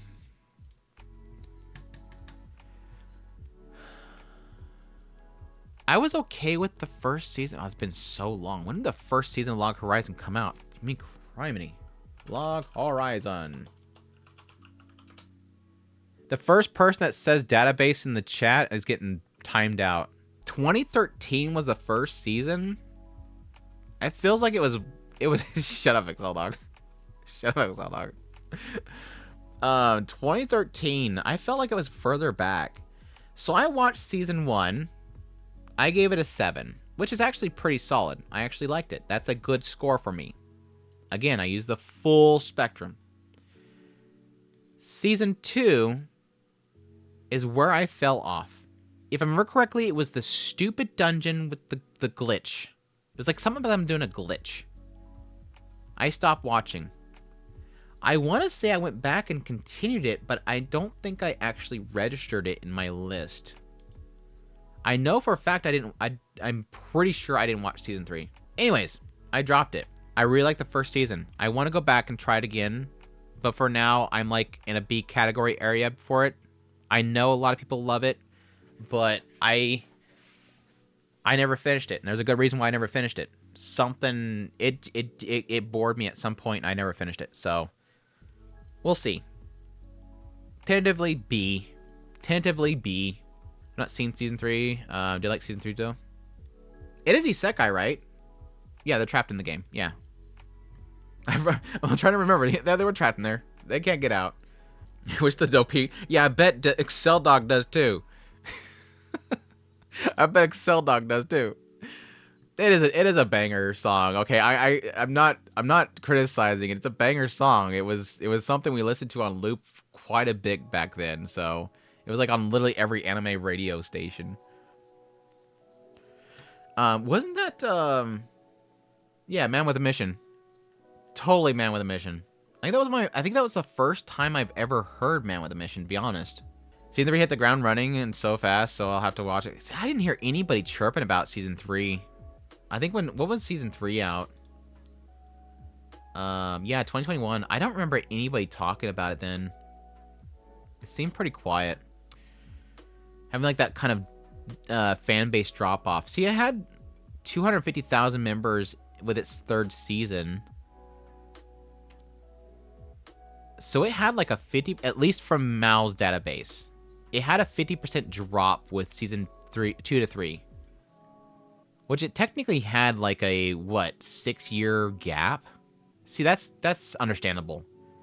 You go from season 1 where it has 1.1 million viewers. And that's going to have a lot because the first season. You're not going to have a lot of people that are going to finish it and go on to season 2. But on Mal, the users that go into season 2, which is like right after it, like within a year, season 2 comes out, still has 630,000. So it has like your typical like, 40%, 25% to 45%, 40% drop. Fine. 600,000. Then you go from that 6 years later when the season 3 comes out, you go from 600,000 to 250,000 users. Over a 50% drop on a sequel-to-sequel basis, which isn't as common. You'll have a big drop-off for the first season down to the second season. And the second season to third, you might have that little drop-off. That's a huge drop. And yes, it's a huge break. That's like going from like Utawaramono to... That's not that drastic.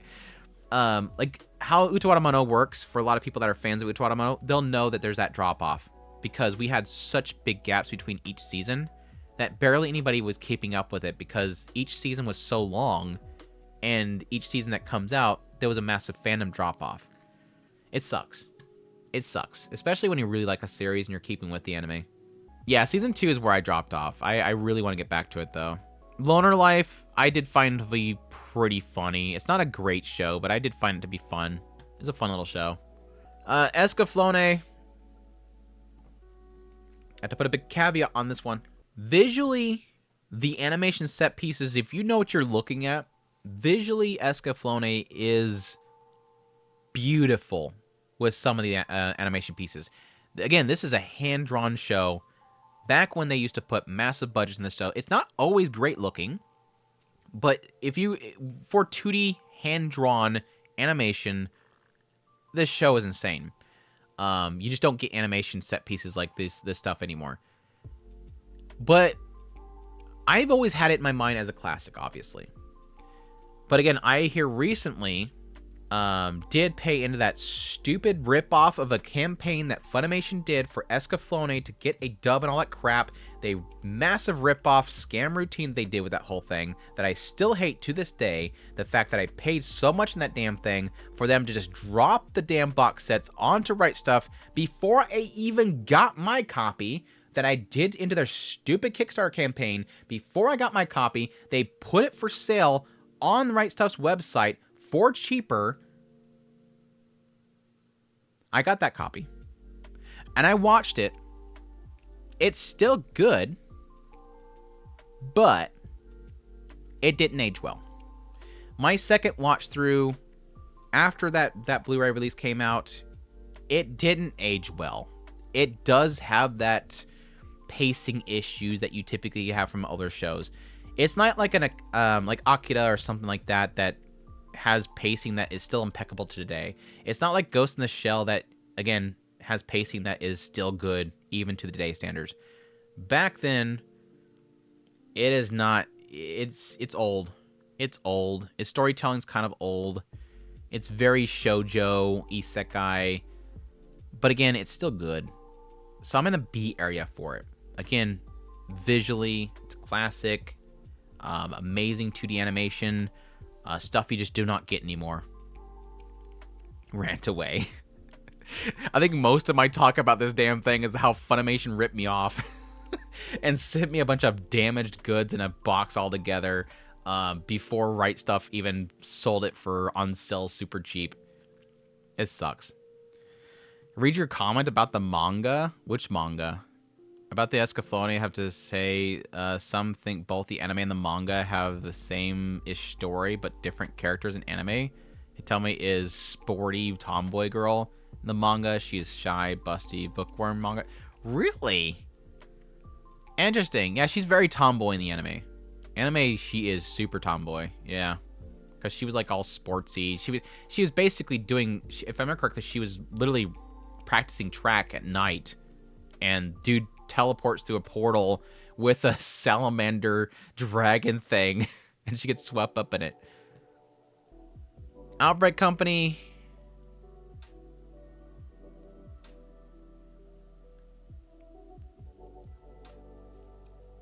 I don't remember it well enough to say that it is S, but I love it. I can't remember anything bad about it, but it is a little hazy for me.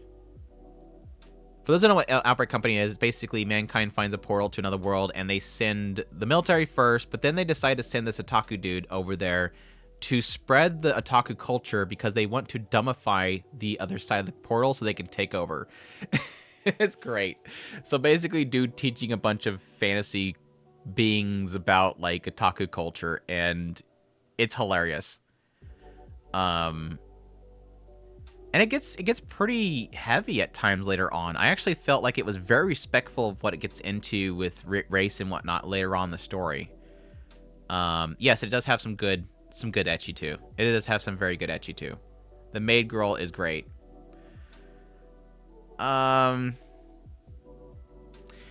We need more in S tier. I'm kind of comfortable putting S tier. I can't even think of anything that I didn't like about that show.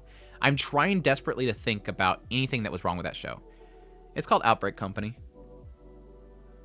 Yeah, I can't recall anything that I was critical of the show. I think through and through I enjoyed it. Spirit Away, obviously. A massive classic. I have not watched it in a long time, so it's not like the same situation with Escaflowne where pacing could be off, but typically with a lot of the Ghibli films that I remember that I've watched again, they still hold up in a lot of cases. Spirit Away is technically... It's around that, like, probably my third favorite my third favorite Ghibli film of all time. Like, I think, if I remember correctly, it currently for me is like Princess Mononoke, Kiki's Delivery Service, and then Spirited Away. So, it's just amazing. I think if I remember correctly, my only issue that I really had with this movie was like towards the later parts. It just kind of, it lost my interest a little bit. But overall, like, it is a very, obviously, extremely beautiful show with an amazing art style and animation that is just, it will never happen again. It's like one of those things, you're never gonna see something like this ever again. Like, Frieren is amazing visually, and animation wise. A lot with Demon Slayer and all they do, that kind of stuff. This is different. The detail is something we will probably never see in animation again. But yeah, it's good stuff. This show's crap. It's a Brix girl that goes to another world with a bunch of hot dudes, and she hunts every 2 seconds. It's garbage. I think there was some stuff in it that I really did like, but it's so forgettable. I don't remember. I want to say there was some stuff in the show that I liked, but I don't remember. Show by Rock. I really like the first season. I really like Show by Rock first season. The later seasons I wasn't much of a fan of, but like Retry and all them, I absolutely love. B. I suggest people checking out the first season. The rest of the seasons, don't worry about. Don't worry about. The first season was solid. It's basically a girl is playing an app game for this rhythm game, and she gets sucked into the digital world that it is, and it's just like a bunch of different bands that are all competing with their music, and she bunks up with a bunch of bandmates, and they have fun together. Drifters, I think without a sequel, which at this point I kind of wonder if we'll ever get a sequel of Drifters. I don't think I can really suggest Drifters, and I wasn't a massive fan of it anyways.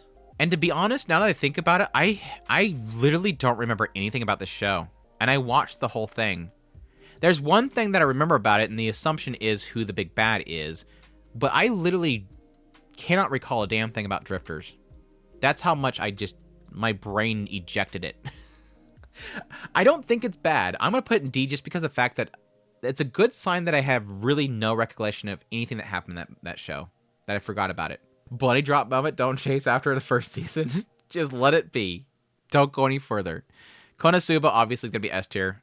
I will admit that, yes, second season, I did not like it. Second season, for me, was a struggle. But season 3 brought it back for me. I love season 1. I love the movie. I love season 3. Looking forward to next season. So, Gate, it needs another season. Gate deserves another season. Why have we not gotten another season of Gate? I actually really like Gate. There's some characters in Gate that I don't really care much for, but I think overall I really enjoyed it. Its take on it, again, similar to like Outbreak Company, mankind invading another world, and Apache helicopters completely mowing down entire cities. It needs another season bad. I'm gonna put it in A. I think it's solid A. I would love to get more. There's a couple of blah parts. I'm not gonna say it's perfect, but I think overall I really enjoy it. Love Konosuba, gender equality Kazuma. It should have been made a fantasy a little stronger. Made the fantasy more stronger. I mean, I feel like it was getting into it. It didn't get time to do it. Like, it didn't get enough time to really build into it. Grimgar, Fantasy, and Ash. Here's my next hot take. Andrew's next hot take for this tier list.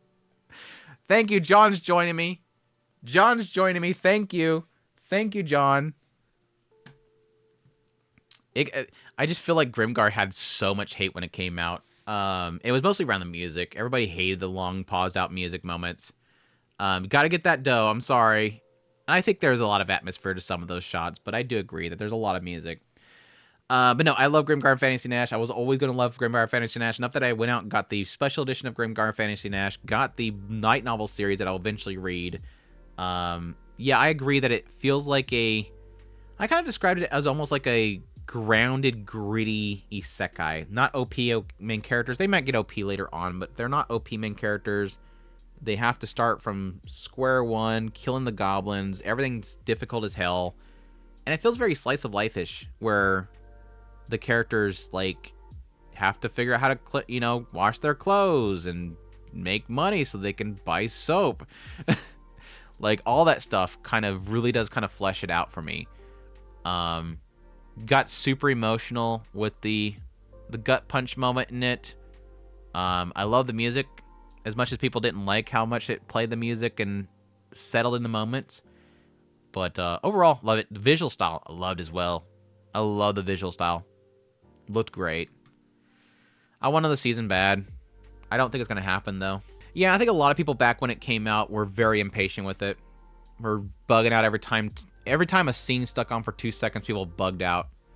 Which is so funny that I'm on the opposite end now with, like, Vinland Saga's second season. Everybody got mad at me for not liking the scenes holding on too long. They're like, oh, it's atmospheric. Okay, now it's atmospheric. Grimgar was slow and an advertisement for no name, but now it's atmospheric. It's up to the person if they want to be patient with it or not, if they're into it. Anyways, yeah. Grimgar Fantasy Nash. Love it to death. Tanya. Good old Aoyuki Tanya. The evil Tanya Yuki.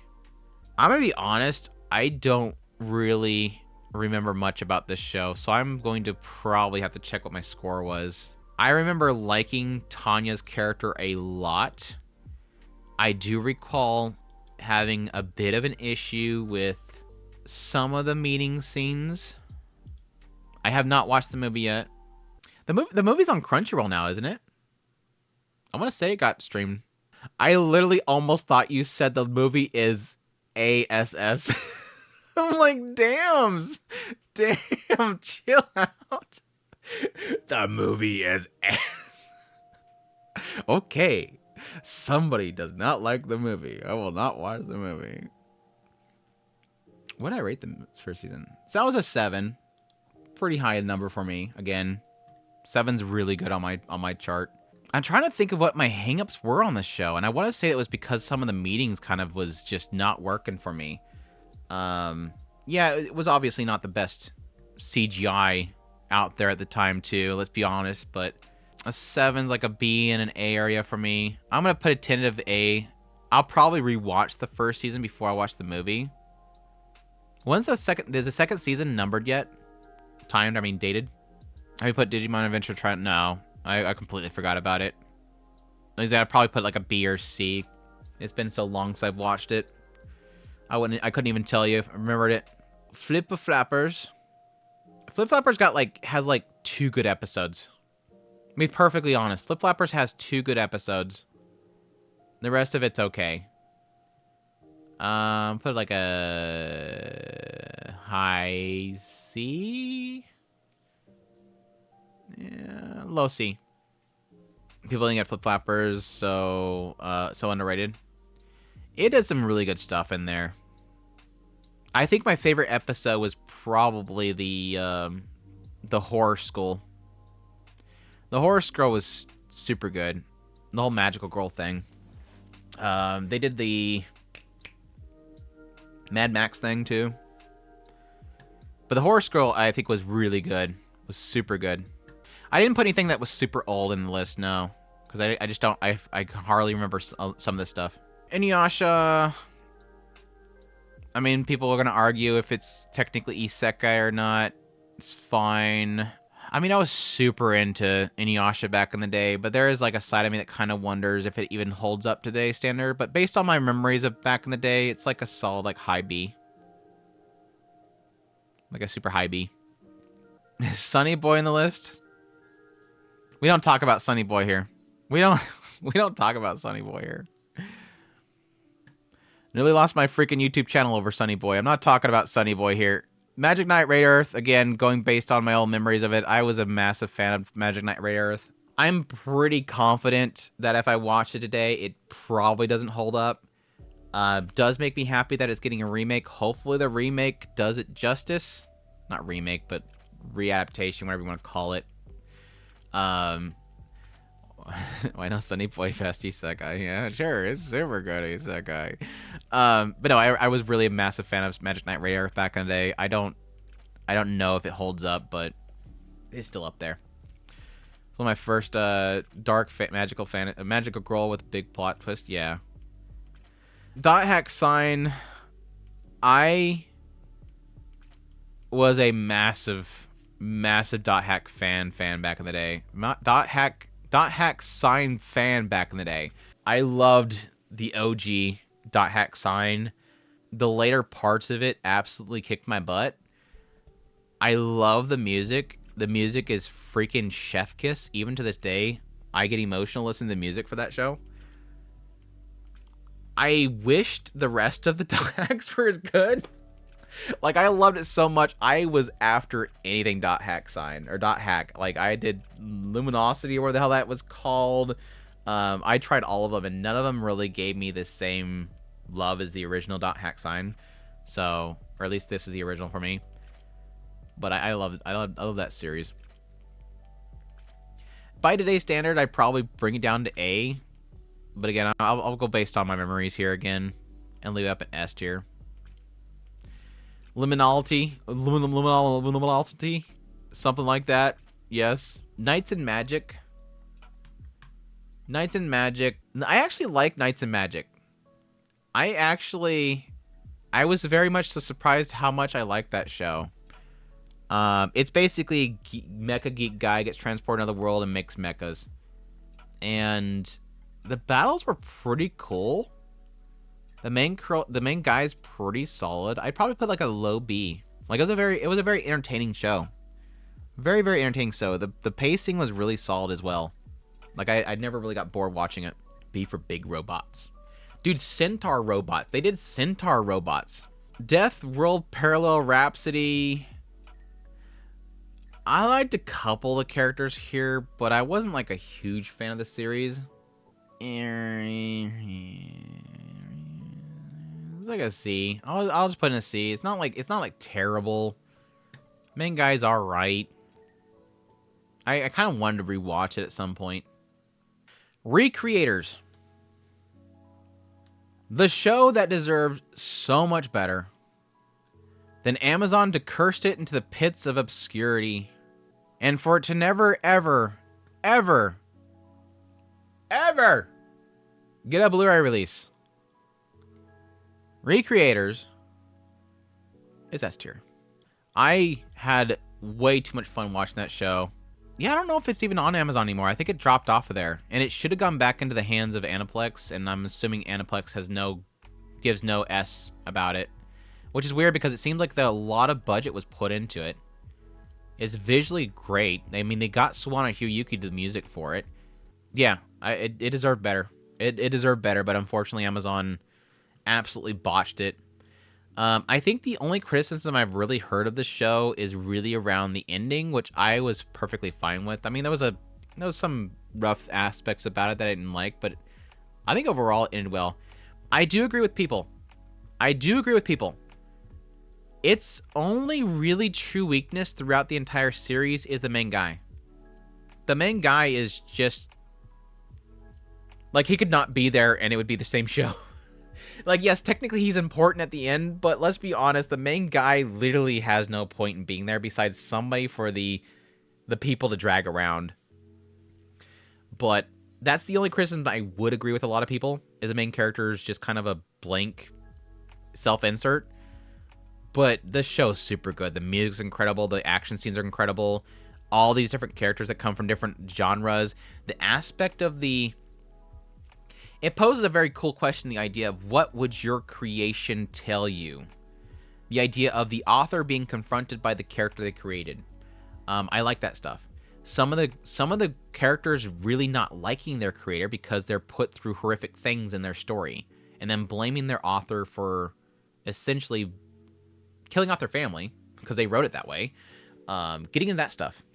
Some being vindictive about it, some being accepting of it, some being absolutely embarrassed because they realize that they are part of a lewd visual novel and that everybody's seen them naked, so she's upset about it.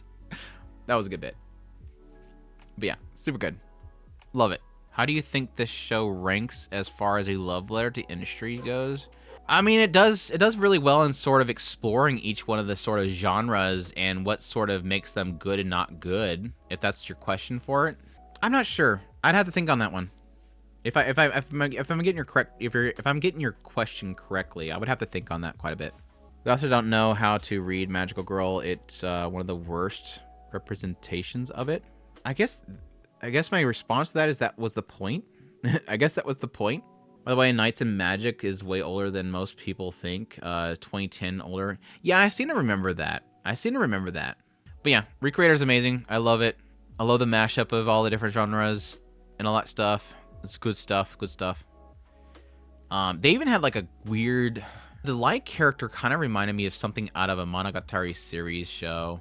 They did the Magical Girl. They have a Saber character who has like a lance ability. They have a Gunner dude that's like the father who's lost their child and stuff like that. And he's after the revenge story, which I thought was really fantastic. Just a really good cast. Just, yeah, I agree that the main character kind of sucks. The main character is kind of just there to be there. I forget the exact name of it, but the kids that go into the video game and they find the ghost of the girl they used to play the game with or something like that. Very dot hack-ish. I want to say that I liked a little bit of it, but for the most part, it did not work for me. It's a dot hack wannabe. Without the great dot hack music. It's like dot hack without the incredible music. Though I don't know how that one ends. But yeah, Sword Art Online has probably been the most debated. Is this an isekai show ever? It technically does get into isekai. I mean, if you want to debate it early on, it definitely hits it later on. Early, it's trapped. Later on, it's literally. I want to say that if I remember correctly, I'm gonna have to dig in here because this is kind of one of those shows where after a while I kind of start kicking it out. This is a show where I start off like here. I thought hate me, I don't care. I liked season 1. I think season 1 was great, or at least core 1. Core 1 was great. After the whole getting out of the original world and going into Elfheim stuff, it came down for me. The whole Caliber thing sucked. Getting into season 2 kind of comes back up for me. Come back up. I actually really like Mother Rosario a lot. But Gun Gale, I did not. It was okay. Alicization, I think it was a great reset and had a lot of potential. But then towards the later parts of it, getting into that big, massive battle towards the last arc, started petering out for me.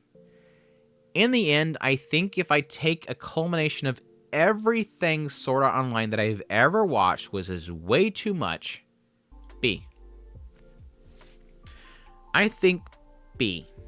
I think overall everything Sword Art, which has been an absolute roller coaster of I hate it or I love it, back and forth, depending on what they want to do with the story and what waifu they want to throw out there in the middle of nowhere and give no development or attention to before throwing back to the sideline to watch Kirito from a distance. Overall, all said and done, B right in the middle. B right in the middle. Storyline Alicization is good. Yeah, no doubt. Mother of Zarya is probably the best. I do like Alicization.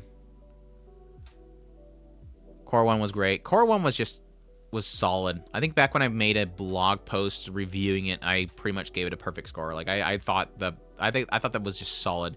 I have not watched it yet, but I really do want to watch Progressive or whatever, because from what I understand, that's like him after he's kind of developed his writing skills, going back to that whole story, and I'm hoping it'll be even better.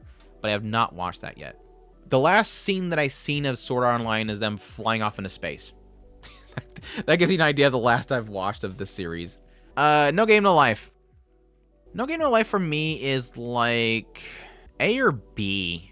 My struggle that I've always had with No Game No Life is I like the character interactions and a lot of the fun outside of the games. I've never liked the games. I do want to rewatch it because I did like Zero ? No Game No Life 0.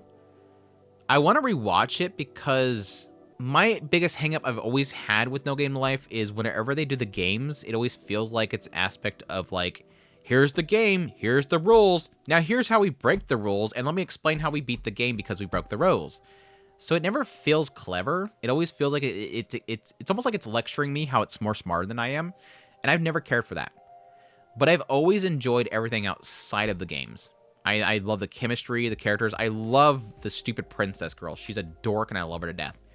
I've always liked the visual style of it. I think I didn't like it early on, but I've always liked the visual style of it. But the games themselves, I've never cared for. Zero is even better in novel. I wouldn't doubt. Yeah, Steph. Steph.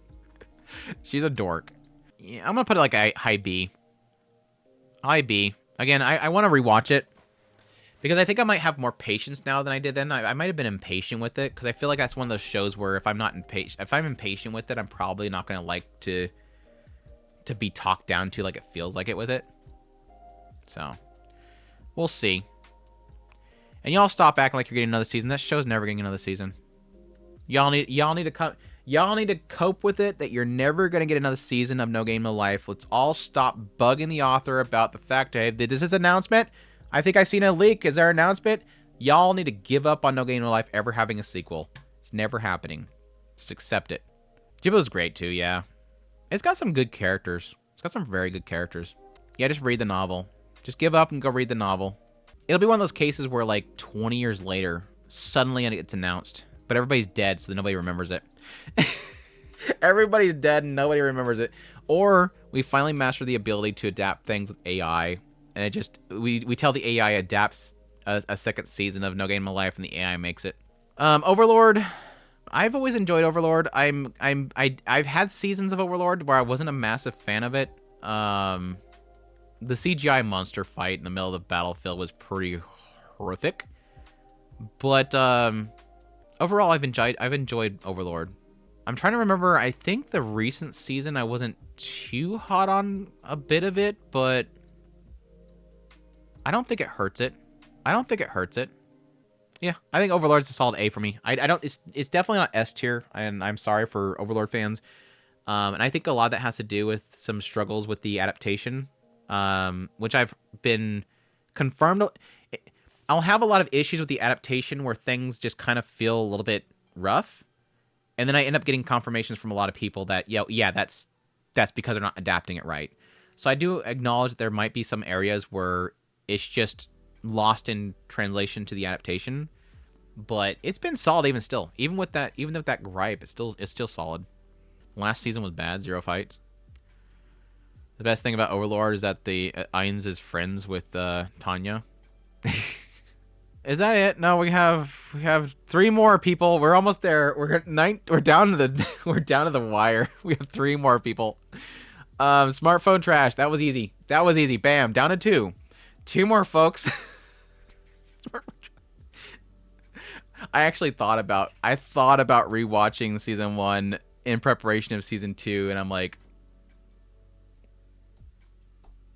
no.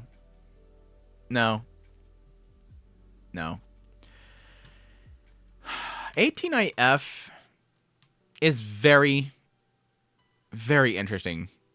And this is kind of a similar situation as very similar situation as Flip Flappers. Where is it 19IF or is it 18IF? Am I crazy? It's 18IF. Y'all trolling me. Oh, it's just Sergio. I thought two people said 19IF, and I'm like, wait, two people are saying it now. No, it's the same person. 18IF is similar situation as Flip Flappers, where like certain episodes are super good.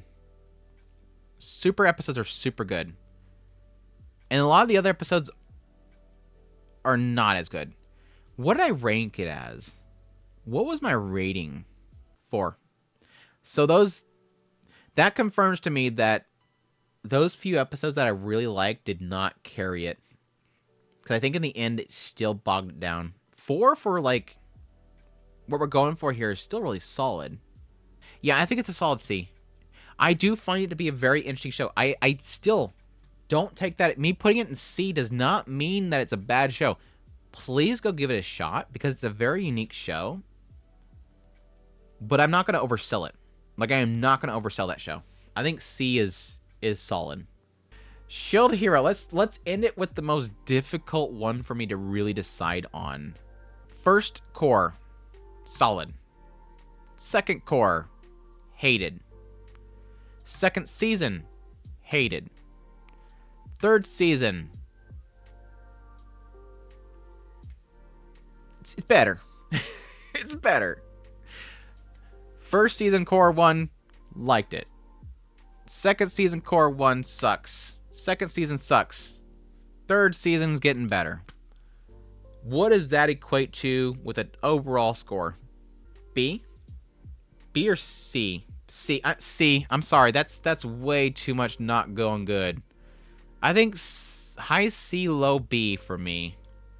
I think it's got a solid start because I do like Raphtalia. I like him kind of, helping her out, them going out and, overcoming the nasties, everybody keeping him down. Or, he's everybody keep kicking him when he's down. And it starts to build up. And I was pretty solid with it. I thought it was a really solid opening for the show. Until it gets to the point where they had the whole fight with the church coming after him and stuff, and the crater, I was like, just be done with this fight. This fight is going entirely too long. And then going the second season was just absolute butt. The whole book hero thing was the most edgiest of edge crap that I got sick of real quick. The Otherworld was good. They had some really good characters in the Otherworld. It's just the book hero guy was so obnoxiously overwrote. And then season 3, like I said, it feels like things have calmed down, and it feels like the writer is kind of building my confidence in them up again. But they haven't quite undone, technically, 2 cores of blah. Anyways, going to a different world, and Raph becomes an OP samurai. Right? That was like one of the greatest things about that, though. Because damn, her getting the whole katana thing, you gotta admit, that was some good stuff there. I think she looked beautiful in that kimono. We made it with 12 minutes to spare. But this actually turned out to be a lot longer than I thought it would. But we managed to pull it off. We tier listed. I forget the count because I know that I added some more to it. And then we just took some back out of it. So it's probably still around 120 shows that we tier listed for the Isekai. But that was good. Like I said before, like initially my reason that I wanted to do a tier list was because I wanted to kind of joggle a lot of my memories of all this stuff. And I think talking with you guys on the live stream about this stuff kind of helps out. Because I will be doing a video later on about what I think is wrong with Isekai anime. And it's not an overabundance of it. It's not Isekai tropes. I think people mostly know, but maybe just putting it into words might be interesting for people. So be on the lookout for that video. But it was a lot of fun. Really appreciate you guys for dropping by. It was a lot of fun hanging out and talking to you guys, even though some of you have like horrible taste and are terrible for disagreeing with me on some of this stuff. But I always have a lot of fun talking to you guys. So but yeah, I appreciate you guys. Until tomorrow, till next time, y'all have a good one.